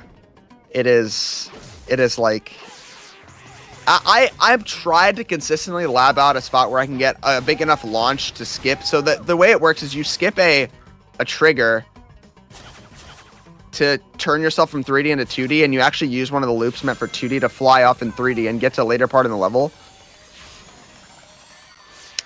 Yeah, the boost formula lends itself to 3D and 2D skips all the time, and this is possibly one of the first ones ever found for the boost games. Yeah, it saves a lot of time because it skips this whole 2D platforming section, but it is really difficult to get. Like Hex Yeah. said, you have to like pretty precisely line yourself up on a rock. And remember, with this game, if you've played it at all recently, you might understand just how difficult it is to do precise platforming with a character that moves so fast. Like Sonic kind of moves like a car almost. Yeah. It's really difficult to get him to move exactly the way you want, but despite not hitting the trick, pretty solid time. So Yeah, pretty can't good. really complain. Definitely cannot complain. And then now we're going to be going to America. Yay! Whoa. Whoa. Is that New Donk City? That's a rough. That is a rough. rough. Yeah, this is one of the levels I wanted one of the upgrades of Spinning Needle for, because it's going to allow me to skip a lot of sections and save a lot of time. But not having the charge punch here is tough because we're going to have to fight some giants. I'm actually going to... It's possible to skip all of them, but I'm actually going to grab one because I am low on XP. And I want a lot of XP, yeah. They're super good sources for XP, especially if you get them with the quick time kill, the critical kill. You get a lot more XP for actually getting for killing them. So this is actually a stage. Well, one, it's pretty long and it's pretty hard because there's just a lot of like skipping and platforming, skipping of platforming that you have to do. But this is if you've ever played this game, not on the HD version. You actually don't get to play these stages. This is an exclusive to the HD version of Unleashed. And for those who don't know, back in the day, there was games that would release on multiple consoles that were like they're like Xbox 360 and PS3 were a lot stronger of consoles than like the PlayStation 2 and the Wii and stuff like that. So effectively, they would release two different versions of those games. And Sonic Unleashed is like definitely a great example of that because it's like the same game. You're going to like similar locations. The story is the same, but the stages for the games are completely different because they had to like, make the games a lot differently for the different consoles. So this is kind of like bonus content in a way, but it's the reason it's actually not even required for the story. The reason we're here mostly is to get medals. Yeah, this stage has a lot of really crazy platforming to it as well.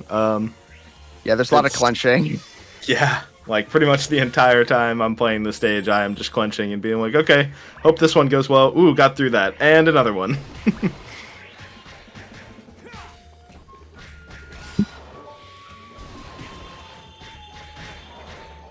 Yeah, there's the crazy part about this stage is there's so many different strats you can like choose to go for or not here.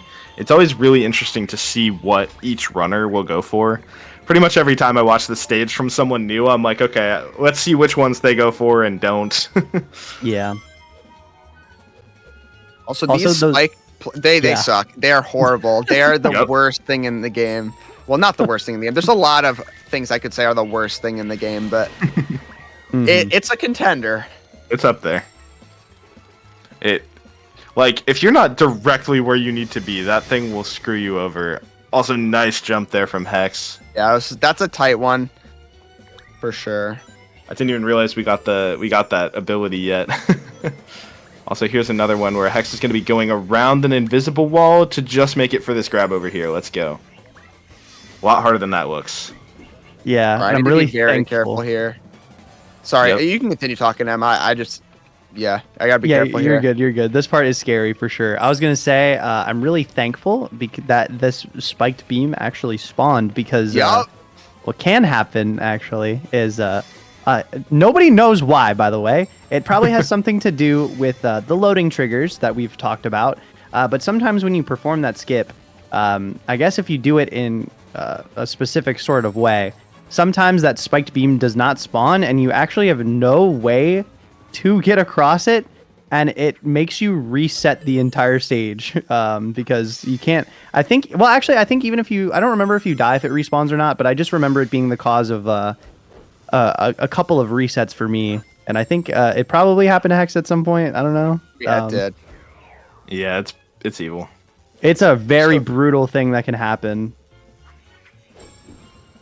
My game sometimes crashes there for some reason. I don't know why. I could not explain to you why it happens, and I've asked others, and they could not explain why it happens as well. But it didn't happen there, so you know what? We're all W. good. Yep, We take those. we do. You got our silly little game that nobody truly understands. Yeah. The Sonic Unleashed speedrunning community is not super large, but it is a really passionate group of people. It's honestly not even that small either. It's like there's a lot of people who do like ILs and stuff. I would just say like the people who run like any percent and stuff, like it's not as like big of a group of people for sure compared to like other Sonic games. But that's why there's still like some stuff that we don't truly understand. Yeah. You'd look at the board and really assume that this game is not very optimized, and that is so far from the truth. Like, the top runners of this game are unfathomably good at breaking this game. It's stupid. Also, yeah, these enemies Alive, are evil. huge. We Yeah, are we're good. alive. All right, and Yeah, I'm doing this so I can get some more XP. True. Yeah, that'll be nice. And Hex kind of mentioned it earlier, but if you're wondering why there's like a weird like slowdown there, Hex is doing like pauses to like get a better idea of like what button he needs to press. You can kind of pause cheese it, but it's like so recommended to do that because getting missing one of those QTEs there will result in the enemy attacking you back and probably you're gonna die. So it's just way safer to take like a small bit of time loss there and like pause buffer the input so that you don't end up losing a whole lot more time. And as you get further into the game, I swear the QTEs, you have less time to hit the critical attacks. Oh, 100%. So The pause is so nice. I think they kept that in because they knew. They had to have known. they probably knew, yeah. Yeah, they want kids to hit that quick time event. Dude, the reactions are not developed yet. Nope. Bro, my reactions aren't even developed yet, and I'm 22. Unk status, I fear. No, I'm kidding. This is me, almost 28 years old. I'm saying about to say, unk I'm not going to take a low-hanging fruit here. status. Okay, so we're just running around the hub, getting a bit more of the medals that are spread around. They're just quick ones to grab here before we leave. And again, those sun medals are really precious. So in a lot of scenarios, because we need so many of them, you will see us grabbing as many as we can. But now we're going to go back to Empire City. And now we're going to do the daytime stage. Yeah, the daytime stage here was probably one of the first that I really enjoyed speedrunning. It got me into it because it's the time limit for the hot dog missions, like I said before, the ones where the game wants you to beat in a certain amount of time, is pretty lenient. So when I figured I could do it faster than the game expects to be like good at it, I'm like, okay, we can start. We got someone to work with here. Yeah. Also, shout outs Partly Cloudy. That pretty much tells me that I'm ahead of my medals. I usually get this in the next level. Yeah, So I was going to say, you're I'm way chilling. ahead. Yeah, I'm good. Yeah. That is a good sign. Yeah, you've been getting all the ones that are scary, and that I'm like, oh yeah, if I miss this, I'm not tripping. It's kind of expected. Also, we have like a really funny skip here. It's like surprisingly not that hard, but you can hit a kill plane on the way. But it skips a good chunk of the stage, funny enough. It does. It's literally just a boost jump. Yeah, I'm not even sure exactly how much time that saves. I just know that if I don't get it, I'm really mad. Yeah. not really a backup. You just die and have to start the stage over. Yeah. But yeah, again, I just love the vibes of this game, man. It's so cool. It is. Traveling the world with Sonic and Miku. Let's go. Yeah, this Miku mod, I love it. I wish it was legal for runs, but I kind of get why it isn't. But it's so Yeah. cool. Yeah, this area is really cool running around on the rooftops and stuff. It's definitely a lot different, but it gives me like the same kind of like feeling I had when I was playing like, I don't know if you guys played Spider-Man 2 when you guys were younger. That game was sick. Oh, dude. And like swinging around New York, that was dope. And it gives like that kind of vibe, but with Sonic. And you're like, whoa. So cool. Also, earlier we mentioned restricted 3D sections. This is one of them that is basically unskippable. They do it in the IO, but it is a very stupid strat. So not very RTA viable. Nobody really goes for it. But it reduces your speed quite a bit. You can still build it up from QSS, but it's not the same as true 3D. Same. Yeah. Also, this is a terrifying looking strat when you first learn it, but I promise it's not that bad. Yeah. Yeah, as long as you jump off at the turn there, you can pretty reliably make it to that rail. Made it past the evil enemies. Let's go. Hate those guys. Those guys are brutal. Most video games, all of the shooters have like, oh, that was scary. That was scary. I was clenching there. I almost fell off the building. But we're That chilling. was good. That was really That's a good. nice time. What the heck? Yeah, that was Yeah. really solid. Very good time. We take those. Yeah, I essentially tied my gold there. Awesome.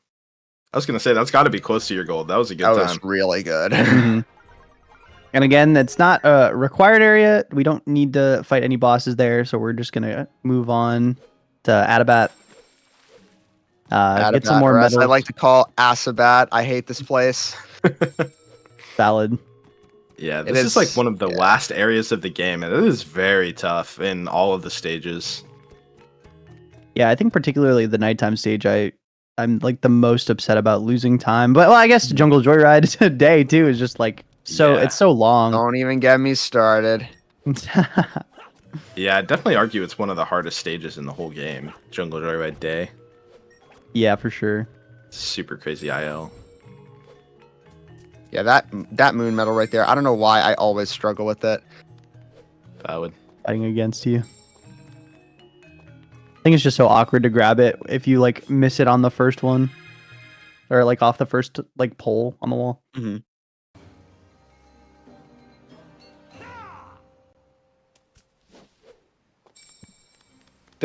Shout outs to A Variety Pack, by the way. Variety did a cover for this for Raph, and she did a fucking amazing job. It's gonna be posted on YouTube, I think, soon. I was like wowed when I heard it, so definitely check that out. This is like one of my favorite songs in the game. I was gonna say this is one of the coolest songs in the game. I'd love to hear that. Yeah. Yeah, I think probably Sonic Unleashed out of like there's iconic music in a lot of different Sonic games. What's interesting is like the impact of Sonic Unleashed music just like in I general. knocked the checkpoint. Oh no. Lovely. I think that there is like a ton of Sonic fans who like will know Sonic Unleashed music, and due in part to the fact that there's a lot of YouTubers that use the Sonic Unleashed soundtrack like in all of their videos, even though they've like don't even do like, you know, Sonic content or like gaming content even. Just a very recognizable and timeless soundtrack. So Yeah, like I didn't even play this version of the game. Like I mentioned, I played the Wii one when I was growing up. I didn't play this version of the game till like a few years ago. And I was like, wait, I know all of these songs from YouTube videos. This is crazy. I yeah. didn't even know that was a Sonic song.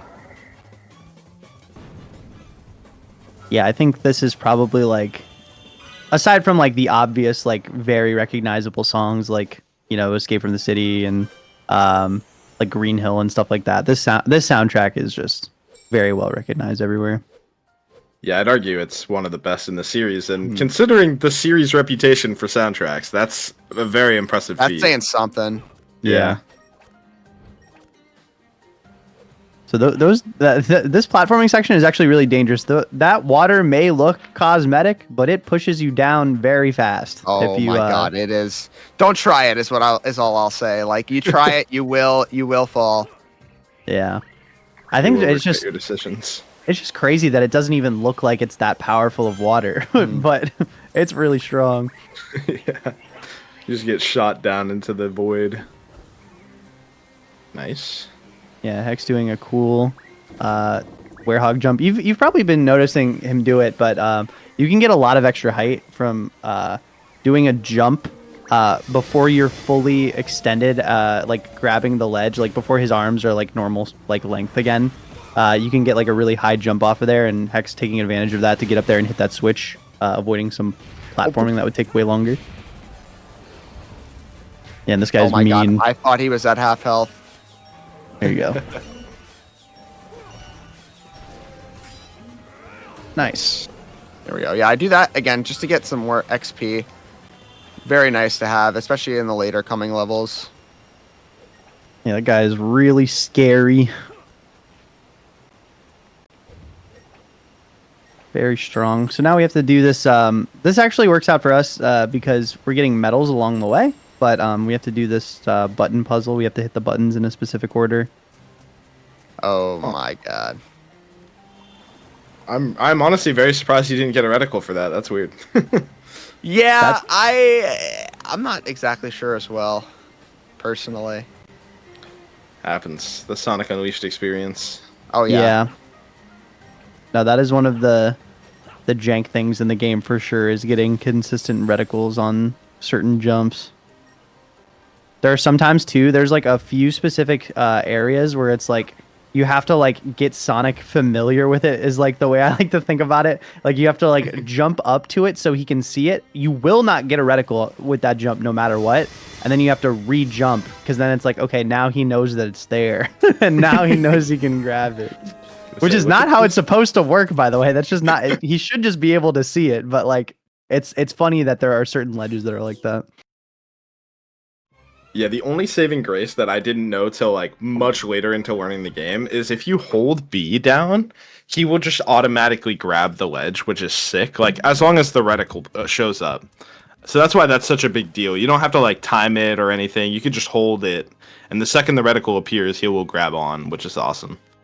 Very helpful. Oh, I no longer need any more moon medals because this is the last level that requires any. I'm at 85, which is actually 5 over what I need. I'm not even upset that I'm over by that much because I would rather be 5 over than 5 under. Yeah. Yeah, 100%. And I think I saw you're not far off on the sun medal count either, right? Yeah, I'm just No, gonna you need to get- grab 1 in Dark Guardian, which is nice. Mm-hmm. Yeah, you get like I think 10 sun medals in this stage alone. And then yeah, you can get, there are I think 3 I think it's 3 in Dark Guardian, so definitely big chillin'. Yeah. This stage is also very difficult with the clip outs. I would say this is one of the harder stages for the clip outs, the GTWs. 100%. This is my most run killing level. Oh yeah. It's crazy because it's in theory, one of the shortest werehog levels, but that's only if you get the trick like 6 or 7 times in a row. Otherwise, you're kind of struggling, and that's the majority of the time. Yeah, this one is like probably the most difficult go through wall, just because it is, well, one, it's a thick door, so it's actually a little bit more strict on the timing. Wait. I'm cooked. I don't know. I think you're in the floor. Oh, wow, that's crazy. Oh my goodness. That's huge, yeah. Insane. No, that's crazy. I really didn't know what was going to happen there. I'm glad we got the good ending. Yeah, for sure. But yeah, that one is a lot harder to do because we didn't get a chance to see it because Hex was actually going so fast. But if you miss that, what ends up happening is there's a bunch of enemies that are behind you that are trying to catch up to you to like hit you. And it makes it a lot more difficult to try to do the go through wall glitch because, as we were saying, Sonic likes to lock onto enemies, and if you're trying to like face away from them to like clip through a wall with combat moves, Sonic will turn around and make it so that you can't do that. So actually, we're pausing here. We finally have enough XP for level 5, which is sick. Yeah, That's where we want to be. I usually don't like to pause throughout levels to get XP, but this, if you die in this ending, you literally go back to before that clip out with the door, and I do not want to have to do that again. So I'm taking maximum precaution. I don't blame you. This fight can go bad so fast, it's not even funny. Yeah, and we're basically caught up to where we wanted to be with Infinite EXP Glitch, so that's awesome. Now we don't really have to worry about that anymore, and the time loss is basically erased for the rest of the run. Yeah, it's funny because I've been comparing to my average segments, and they've all been pretty, like, haven't really had more time saved than like 30 seconds. Then we get to this level, and I have almost 2 minutes. Yo. Because of just how many times I've lost runs to this. It's so brutal. Dying to that enemy. If you're going through the door, then yeah, you don't get... it actually... So one of the things that doesn't load by skipping that door that Hex did is a checkpoint. So if you can take like another way to get a checkpoint to spawn, but it's a bit slower. So yeah, dying in that stage is just incredibly punishing. So time for everyone's best friend and best boss, Dark Guardian. Yeah, this is quite what a comical boss. He's a goofy boss because you're actually basically solving a puzzle here rather than actually fighting him. These blocks will actually do the damage for us. What we're gonna do is we put them at the end here, which is like, I don't know if it like powers a machine or something, but it's like he's like getting oh yeah. Oh my god. Getting wombo comboed by the fence. Oh yeah, this is the classic. I hate this boss fight. But Dark Guardian, as you can see, you're not able to do damage to him like that. You can like get rid of his you can like disarm him so that he's like forced to like get knocked down for a brief amount of time. But you actually do damage by putting in these blocks into this path here. But you actually, I think the order is specific. I haven't done this casually in a while. I've only ever done the speedrun way. So you have to do like a specific order of like putting them in order for it to work optimally, at least. So what Hex is doing is actually putting them on the edge of the path where they would be considered to be like put into the machine, I guess. I'm not gonna lie, I don't know the optimal order. I'm just putting the blocks at the end. Well, I think it just goes in order of size, so smallest to largest. Okay. Yeah, you know, as long as you get there, it's fine. Yeah. Honestly, the optimal order just might be like, it might not have anything to do with like damage. It might just have to do with like whoa, the twofer. Okay. I've never seen that. That's kind of cool. Maybe that's a strat you just located right there. Yeah, I didn't even know you could push the other one with a block. What is happening? I wish I knew. These are some crazy cutscenes right now. Oh, did that one... Oh, it's still waiting to happen, I see. Yeah, again, with this boss, as long as I just make it through, I'm not worried. You're not tripping, exactly. Yeah. You just have to wait for each block to go through one by one, and the other one won't start advancing. Oh, casually seeing out of bounds, sweet. Yeah, now that the final block is in, we should be able to beat the guy. Bro. Look at that sliver of health. That's evil. We just gotta wait till he's done crashing out on the floor. Yup. There we go. Oh, okay. Well, we're pretty much in the final stretch now. Like, we're in the end game. Let's go. Yeah, we still got quite a bit of run to go, but like the stages that we have left are pretty limited, which is kind of crazy to think about. Yeah, that end game section is just really long, like we mentioned earlier. But coming up, we're gonna have one of the hardest. Yeah, it's okay. I'm just making a daytime trust. And we're all good on medals. Looking at those medal counts, let's go. Let's go. Huge. Yeah, thankfully, even if I was like one short, there's a backup I could have gotten. Yeah, there's not even any worrying about medal counts or routing anymore. It's just going fast. Yep. Huge. All right, time for I believe it's time for best stage. Let's go. Right. Now, this is definitely one of the coolest stages in Sonic Unleashed. This is like the stage, other than like Rooftop Run, that I think a lot of people think of is Jungle Joyride Day. It's a gorgeous looking level, but in speedrunning terms, this level is really brutal. It's also a source of a lot of lag. Yeah. There's in these like sections where you're running through the trees, avoiding the robots. It can definitely slow down the game a lot. I think in Recomp it's not that bad, but if you were playing this on a normal Xbox 360 or PS3, ooh, it would be chugging. Yeah, depending on the day, I'll give you a different answer. Like, one day it'll be my favorite stage, the next day I'll be like, I hate that stage, I never want to play it again. Yeah, I'm currently in the ladder mode right now. This stage, there's a lot that can happen with this stage. Absolutely.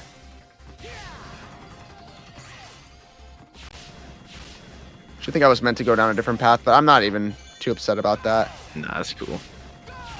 You're already at the end, look at that. Yeah. yeah. Yeah, there's some really weird path stuff in this stage, but now we're pretty much past the majority of it. Oh no. Oh, That's all right, fine. there's a checkpoint right there. yeah. Luckily, there's a big checkpoint. It's actually really nice that they make it so you can't really miss it. They made it like extremely wide, just because they knew people would be like maybe like sidestepping like far away from it. But yeah, I mean, you're just flying through that area. There's no way you're gonna hit a small little checkpoint. Yeah. Just like Yeah, there's that the one. example of it if you saw it. It's just so long. So we here's got one of the another- parts where the slowdown can happen. I'm definitely seeing some lag on my end. Yeah, we That's got okay. restricted 3D in terms of speed and game performance. Yeah. Going a little bit wide here just to avoid a lot of the platforming. It is really nice that this game does not like kind of keep us in there. We just go around it all. And it saves a good chunk of time too. Oh my. Oh, you're chilling, you're chilling. That was good. Yeah, that area, you could die so easily on that area. Again, Hex making it look easy. Let's go. Yeah, just to Thankfully add here- to like Oh yeah, go ahead. Oh yeah, go ahead. No, you go ahead. You go ahead. Oh, you're talking about this part. Here at QSS, like you are restricted, but oh my god, you can still go really fast. Yeah, it's definitely worth to do the speed boost here for sure. Mm-hmm. I was just gonna say to add to like the drama of playing the stage in like these water sections is like if Hex stops boosting, he will die. Oh yeah. So it's No, like there's you have to like go death fast. immediately. Yeah, you can like do drifts here to like slow down a little bit, in order to not like fall immediately because you do maintain your speed after letting go of boost for a sec. But if you hesitate for too long, you will just fall into the water. Yeah, or if you get hit by any of the hazards in the way, you will immediately fall and die. Yep. So that part's pretty tough, but Hex made it through. Again, making it look easy. It is not, let me tell you that. Yeah. This segment's also pretty cool. Music There's actually is so good. Oh yeah, it's amazing. Yeah, this stage would have been my pick for Generations personally, but I get why they went with Rooftop Run. Yeah, that fun fact, that waterfall water area in the background, you can actually run on that, and in the IL they use M speed and 3D and 2D to make it over there, and you can run on that to get over to this section. It's really cool. Dude, it's unreal. Like it's a part you should never get, but they made it have collision. Like they really took their time with this game. I think it's so cool. Surprisingly well built Sonic game. You love to see it. Agreed. Had a brain fart there. I like XBA, and then I go to look at my controller. I'm like, what were the buttons? Classic. Not real. Again, if you play, I know Hex does a lot of Nintendo speedruns, man. Nintendo speedruns and then going to Xbox layout. Nah, that's bad for the brain. Yeah, why did they switch every single button's layout at Nintendo? Why? They just were like, we can't be like the others. Also, shout out to this final section here of the stage. Hex is flying through. We have this last big rail here, and then some precise platforming at the end to make it through to the goal ring. Can be very tricky.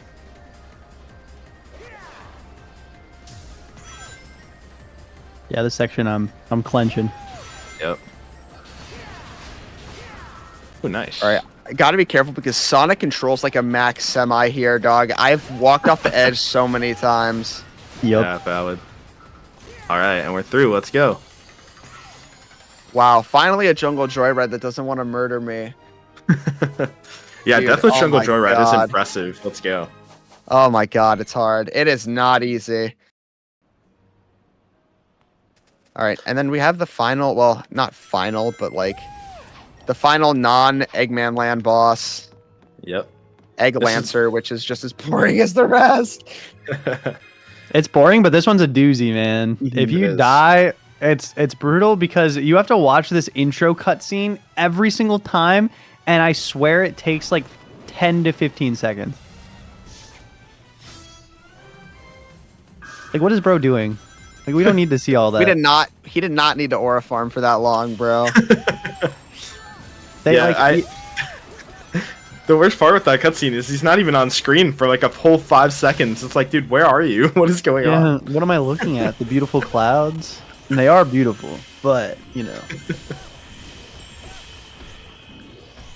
Yeah, this boss is insanely easy to die, and like Em mentioned, it takes you all the way back to the start if you die, which is super frustrating. Yeah, it's. I think the worst part is like this is so deep into the run. We're like almost an hour 50 into the run right now, and if you die to this boss fight, he can just go out. Yep, like that. My bad, bro. But yeah, I'll take the fall for that. More aura farming. See, look Ooh, at those the beautiful clouds. clouds. Oh my Whoa, so cool. Oh my wait, God. the boss. Crazy. That's right. We're fighting That's a so boss. funny. We're playing a video game. Wow, I forgot. That was something, let me tell you. Yep. Yeah, there's Sonic so Unleashed much is a dumb game. stuff. Like, I can tell you we've died 10 plus different ways, at least a dozen ways to die on this boss, and they all feel remotely out of your control. That was Yeah. like the first time I've ever died in that way. Yeah, First gotta love time, Sonic Unleashed. Yeah, first time. dude. It's brutal. Yeah, again, I think like a lot of the reasons why, like this run is like a pretty decently long any percent run. Mhm. It's just so brutal throughout. Like there is like, and what's crazy is we're still probably coming up on like one of the hardest stages in the game. Definitely the longest, but you know, Eggman Land is still in our sights. Yeah, Eggman Land, I mean, that it just, there's no doubt about it, it's the hardest level in probably Sonic history. Yeah. It is, Yeah. but it's also one of my favorites because of how hard it is. Like for me, I've always been a fan of levels in speedrunning where they're really hard, but if you pull them off, you look like a god. True.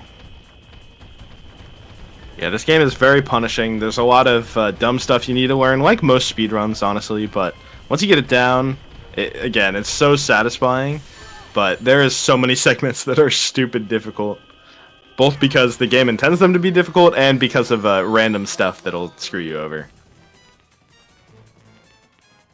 Alright.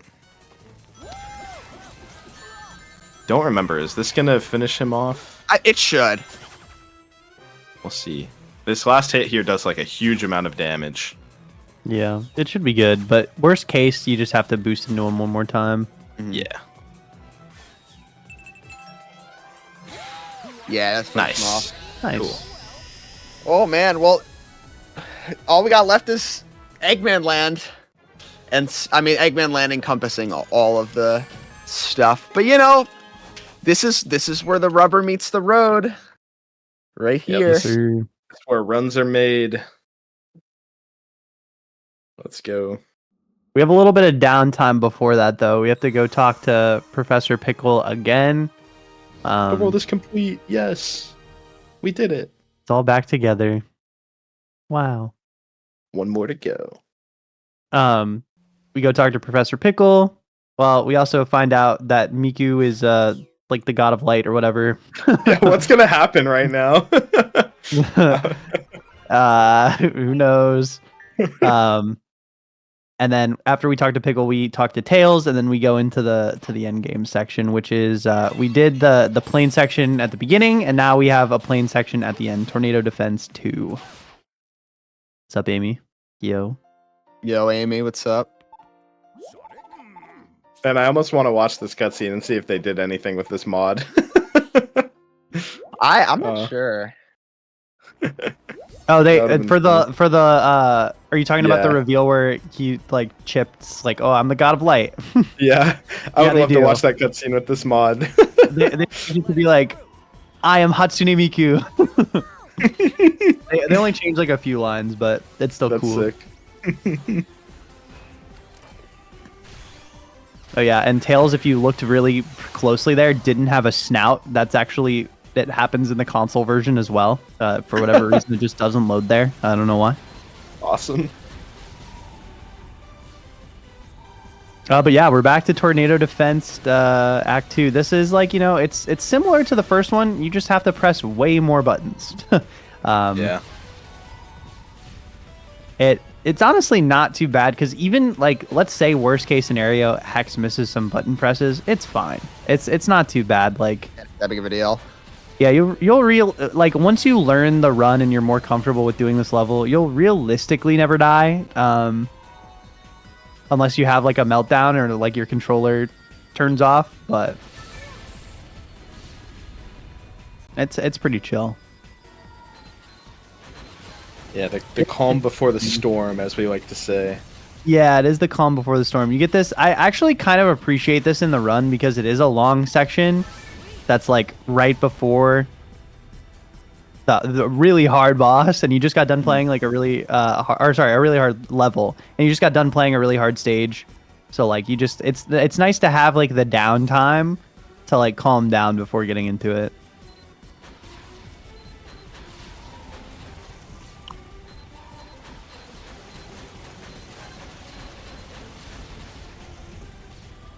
Yeah, no, the game here, if you if you're, the funny part is you pretty much have to like either try to steal your nerves and like relax, or if you're me, freak out even more.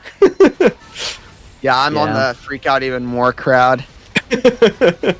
Really depends on the day, honestly. Yeah. I mean, it's hard to not have the nerves here, but I do just like, I don't know. It's nice to have like the time to breathe. I like think that like as long as at least for me, like if I'm able to like have like a moment to like actually control my breathing, I feel a lot better about it. But because like there's also like speed games too where like you don't get that and then it's just like boom boom boom, you got to go right into like the next like really hard thing.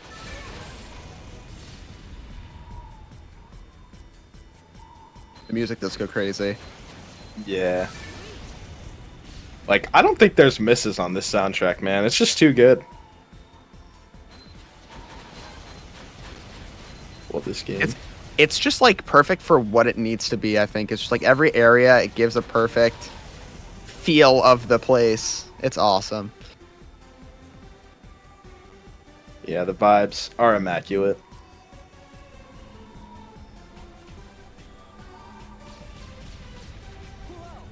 Alright, we pretty much have, yeah, what, like, one more stage, even though it is the longest stage in Sonic history. And, One more like, two stage, bosses? 2 more bosses, yeah. Except the last boss is like 14 minutes. Not that much, but like it's around that long. Yeah. There's a lot of parts of that boss that I actually do like, though. Like, I love the little platforming sections, even though a lot of that, the Gaia boss is, like, super auto-scrolly. Yeah. The platforming parts are really cool, IMO. I agree. Just less time in the freaking Colossus. It would have been great. Yeah, absolutely. Like, one or two of those phases was fine, and then the third one hits, and you're like, oh, buddy, we're still here.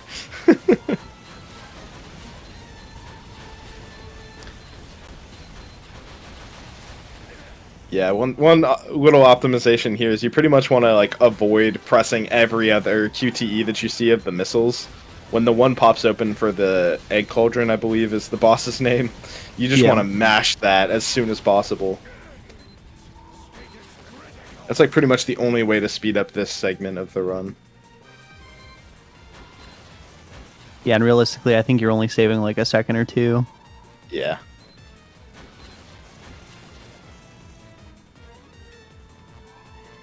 All right, one more hit, and then we are on to Eggman Land. Let's get hype. Eggman Land is crazy.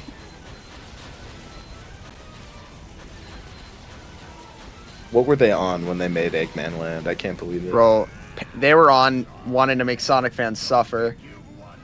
That's what they were on.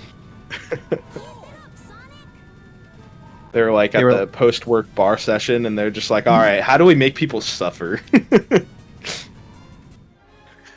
Well, people talk about it, man. I think people really remember this part because of that. Yeah, it's interesting like, how it works in the Wii version, too, because it like breaks it up more. Yeah, that's probably better, low-key, because so many game overs towards the end of this stage, and we're just starting on the longest stage in Sonic history. The last thing I'll say before I lock in, yeah, bobsled skip coming up, probably the biggest skip that I do. Also the hardest skip that I do, but it looks so freaking cool. I'm gonna let the commentators explain because they're gonna do a great job in explaining it. But just know this is very hard.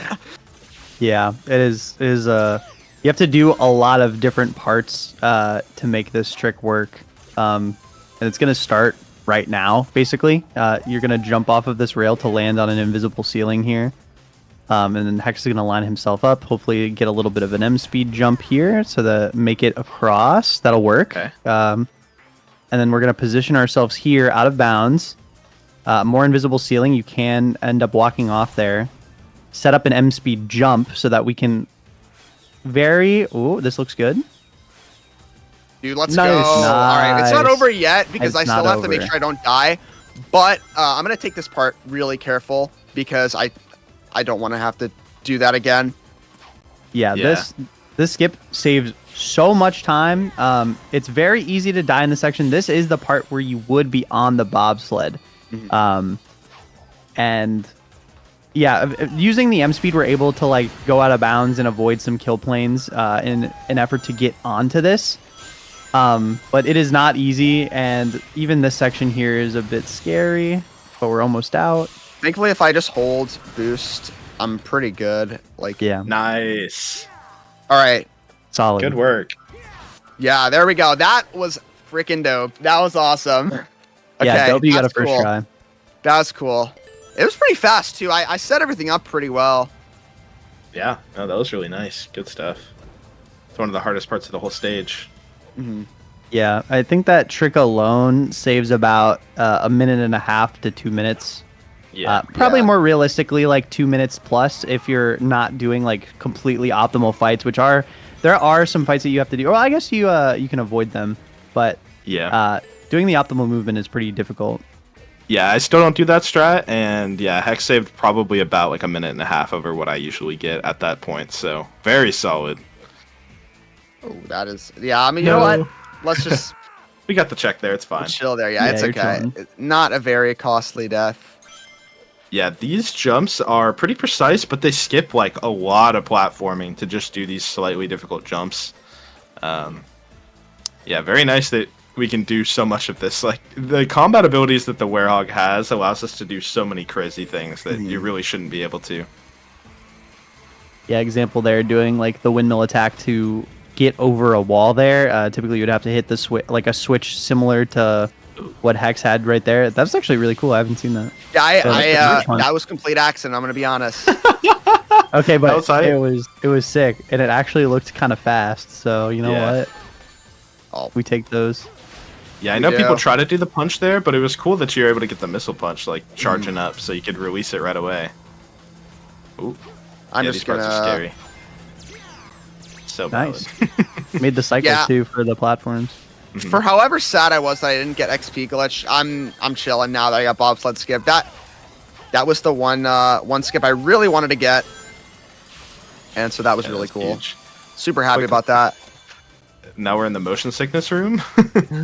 Kind of crazy that the camera does this. Dude, honestly, until you mentioned it, I never thought about that. Now I'm gonna think about that every time. Oh, Oh my no. God, bro.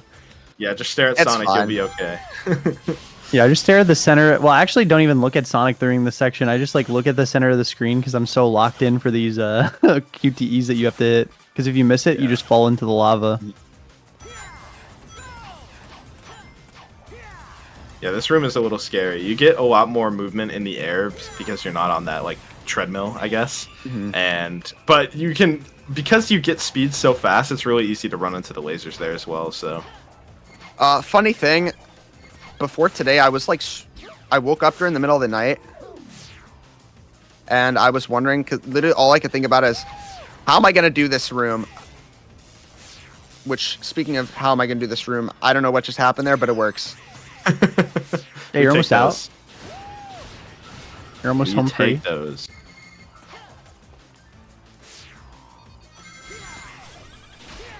Yeah, I remember Right. before I could fall back to sleep, all I could think about was just, all right, how am I gonna do this room? And listen, minor casualties, but it's okay. Yeah, the QTEs in Eggman Land go crazy. They don't give you much time, and you have a lot of things to input, especially later when we come up to the fights at the end of the stage. The QTEs give you no time at all. It's kind of ridiculous. Yeah. So we're going to be going off to the right here. This is actually supposed to be like, this is an intended path, but it's technically like the quote-unquote hard route. Because doing that series of wall jumps there is a lot harder than you would think. You have to like intentionally stall a little bit to make sure like that Sonic slides down a little bit to not get hit. And then we're immediately going to go here and clip out of bounds. There's actually a really, really long slide section here. Have you guys seen this before? What? you What's in the going on with wall? the texture? Oh, it's fine. I think Okay. should be fine.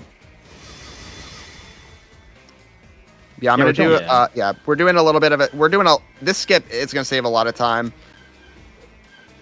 This skip is deceptively difficult. You're trying to get around kill planes, which is why Hex is doing the like helicopter punch, whatever you want to call that. And then curving back in. Oh, we're a little far. Okay, the jump We'll be saves it. okay, Let's yeah. go. Huge. Yeah, it's really easy to fall off these tubes, so that's why you'll see Hex jumping to try to control Sonic a little bit more, because you get better air control. And then we're going to jump off back into the stage right here. Perfect.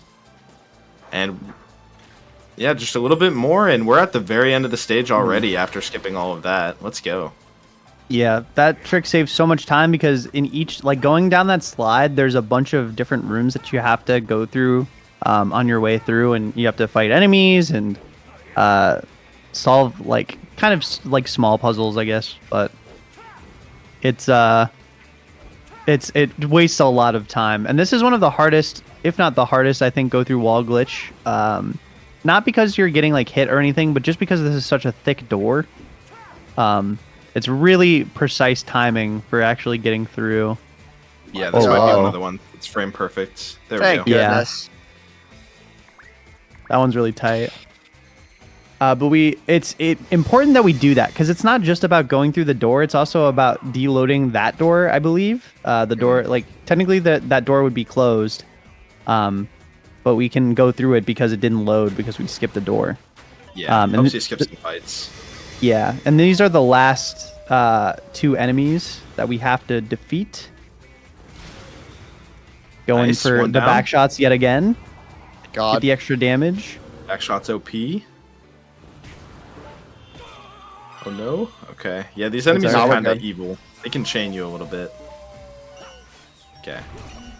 Gonna do Yeah, these. smart to I'm go just for the gonna- critical kill. Yeah, no, Yeah. no need in just trying to go crazy with it. It's just let's just get it done. Nice. And All right, that was very Eggman good. Land. That was a really good Eggman Land. Yeah. Some maybe weird deaths, but listen, Nah, I mean, that pretty was a much got solid time. Everything first try, yeah. Yeah, longest Sonic stage of all time, done in 7 minutes and 38 seconds. That's a very solid Not time. bad. Again, casually, that stage on average will take people like 40 to 50 minutes. So, and that's even without game overing. With game overs, it takes even longer. Yeah, so now we got the end game gauntlet of bosses. We have Egg Dragoon, And 2 more bosses after that. I'm gonna try to lock in for these. And he's doing a bully. Bro. Dang, man. What do you even do? Bro's getting you down. But no, there's probably a lot better strats to do for this boss. Anytime I've tried to do anything like to save time, I've just lost time to my gold. So, you know, we're just gonna take it normal. Yeah, this boss can be a little finicky. Yeah, the strat that we do to do this fast is like very particular and easy to mess up. So.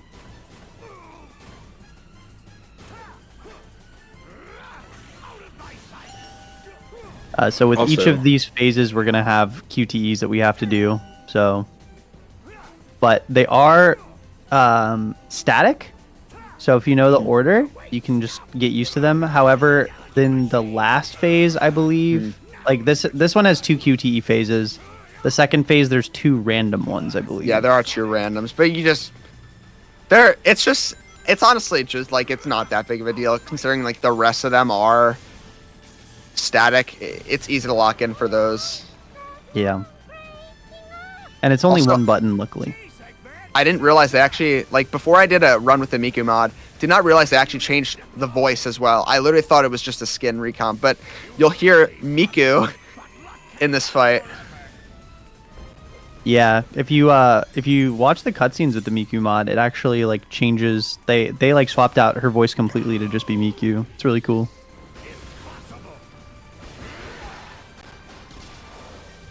Dude, I'm so Donkey Kong brain rotted right now. I was just thinking about picking up that surface on the ground. Bro, picking up the chunk. Yeah. I was like, oh, you probably have to go to Kong to pick that up. Dude, a werehog is basically Kong Bonanza. True. Actually, I never even thought about it. Yeah. Yeah, it's basically the same game. Mm-hmm. Such a good So game. true. Alright, almost done with that Dragoon. Also, shout out to the song. I heard the song so many times before I even played this game, but it's a banger. Mm-hmm.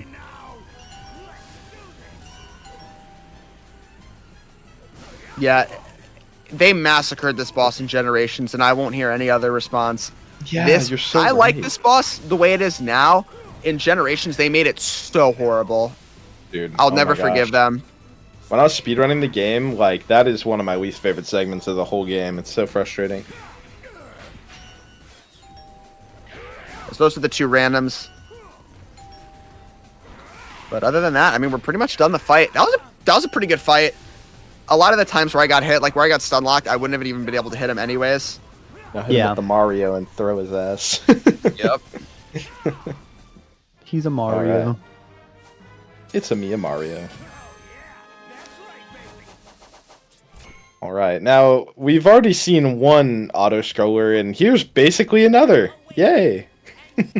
Yeah, this one is really long. This is like honestly this is the boss I think for me that makes me not want to finish runs a lot of times if it's already a lot behind PB, just because it is extremely long. Believe it or not, Hex is boosting right now. This is as fast as you go. And we're gonna have like a series of phases. The way that this works is right now we have to skip the like meteors that are getting thrown at us. This is a static pattern, luckily. And in fact, I think it's actually really impossible to do the later phases of this fight without knowing the static pattern. Like you just lose health so quickly. But after we get close to them, we're gonna have to do a series of QTEs, which are random. Sometimes you get fast attacks, sometimes you get slow attacks. The slow attacks do more damage, but they take like a lot longer to pull off. So you can just get random time loss here, which is kind of annoying. And then we have to do a platforming section with Daytime Sonic on to go through, I guess, I forget, I guess it's on the Gaia Colossus that you have to do the platforming to jump off and then be able to hit one of the eyes. Yeah, I think that part is segment's pretty cool. Yeah. Hard to practice, though, but it is really sick. Like, when you're playing the game casually and you're running on top of a god's body trying to, like, help him out, it's so sick. Yeah, I think like casually this is so cool. But it's very punishing. You actually have such a limited amount of time. I think even with speedrunning strats, it feels like you don't really have that much time to make it to this ramp. You have to make it to the ramp at the end of each section. And see, Hex did that, and he did that really fast, but he only had nice. 5 seconds of leeway there. Like, yeah, it is. They do not give you a lot of time, and even for the last phase specifically, it is insane how little time you have.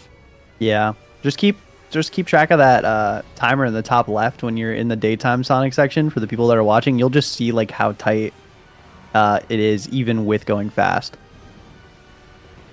Yeah, 1 or 2 things going wrong, even as a speedrunner that like knows the movement of this game pretty well. It's pretty easy to mess it up if you make 1 or 2 mistakes. It's kind of crazy. Yeah, I will say luckily in the run at this point we have a bunch of lives, so like there are checkpoints for the fight. Luckily, if there wasn't, oh my goodness, I don't know. I don't think I could run the game if I'm being honest.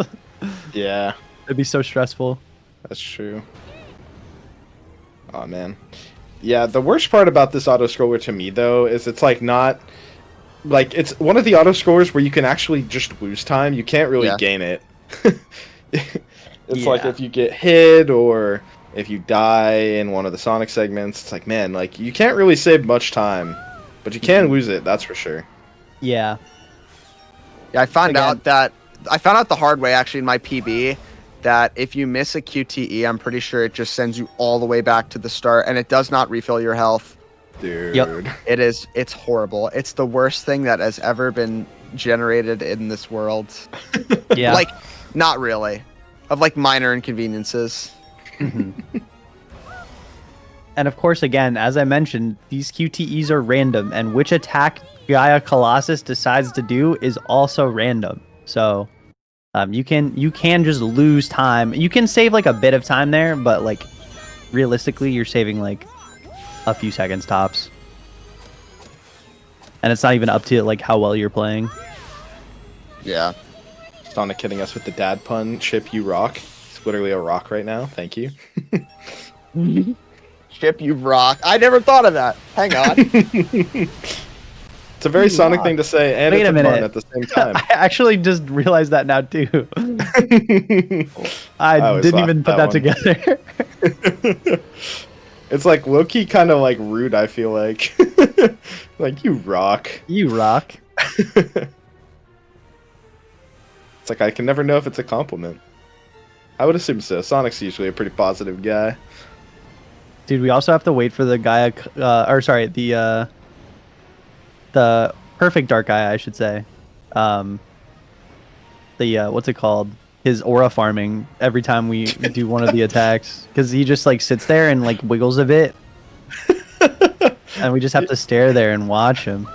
Yeah, why do all the villains in this game aura farm? It's kind of crazy. Dude, listen, if I were a villain in a Sonic game, I'd be aura farming. I get it. I mean, I guess this is like the dark, evil, powerful beast of the world who was trapped in the planet's core, and now he's broken free. So they gotta give him some aura farm as well. Yeah, Yeah, he's gotta live I up to the name. I guess if I was sealed away for thousands of years, I'd probably be aura farming too. Crazy, he's like that, and he's just throwing rocks at you, Loki. I think Perfect This Dark is how he Gaia fights was back. just like aura farming in the mirror, practicing what they were gonna do when they got out. Oh, nice What is screen, by this? the way. Thank Oh, you. flashbang, flashbang. It's funny. So I ran this game before it had recomp, which is Hex. That's what Hex is playing right now. I played it on emulator, and there was a bug that would happen very often on emulator where that would happen, but it would just happen during normal gameplay, and you couldn't see what was happening. Awesome.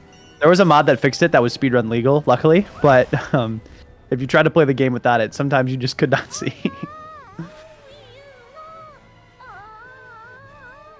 Also, I can't make the usual joke that I make here because Chip's noises I find a lot better. For reasons I can't explain. But you know, Miku, we don't want Miku to get hurt. Although for Chip it doesn't exactly sound like he's getting hurt. No, he sounds like he's having a great time. Oh yeah. Yeah, they're just hugging it out. All right, and this is the last Sonic segment. We're almost done with this portion of the boss. This last part is actually pretty hype. Kind of hard to get down. Hex is getting through it. Let's go. Plenty of time to spare. Yeah, that was good. Dude, and again, even going fast. Only like 4 seconds left, good. bro. Yeah, that's like it's tight, bro. It's hard to do. Now it's Sonic's turn to Aura Farm. Let's go. All right, the final boss. Let's go. The final boss. Let's go. Yeah, this is the last. Time is not going to be for another like 3-4 minutes, but this is technically what's supposed to be like the ultimate final boss because we become supersonic. Yeah, it's supersonic time. Can't have a Sonic game like this without at least a supersonic section. True. Sonic. So yeah, if you've seen other supersonic fights, usually rings matter, and they sort of do here. As you can see, Hex is collecting the rings floating out in space, and it increases Sonic's HP bar, which is really nice to have a full bar, because once we get into the fight, you don't have a chance to increase your health again. Yeah. So it's going to be really important to have a full bar here. Also, Yeah. so the way what we're gonna do is these snakes are gonna pop out and we're gonna hit them with supersonic, but I'm pretty sure they're RNG, right? Yeah, I think so. It's Of RNG for course. when they retract, and yeah, or like which ones retract. So every time you do this fight, you have to like be prepared. So like Hex can tell that there's like retracted heads there. So damn, wow, okay, okay, they came back out, nice. Yeah. It is likely that they pop back out quickly if it was that early in the cutscene. But just like adapting to which direction you have to go and which ones you have to attack is kind of hard on the fly. But as you can see here, one of the strats that Hex is doing is we're just kind of like boosting through and looping back inwards. And luckily, it's easy for us to do this. I imagine casually, if you're not thinking to do this, I'm just gonna this wait is for just this guy. so hard. Okay. Yeah. I chill and wait for this guy. Yeah, this fight is deceptively difficult. It's Where'd he kinda go? Easy.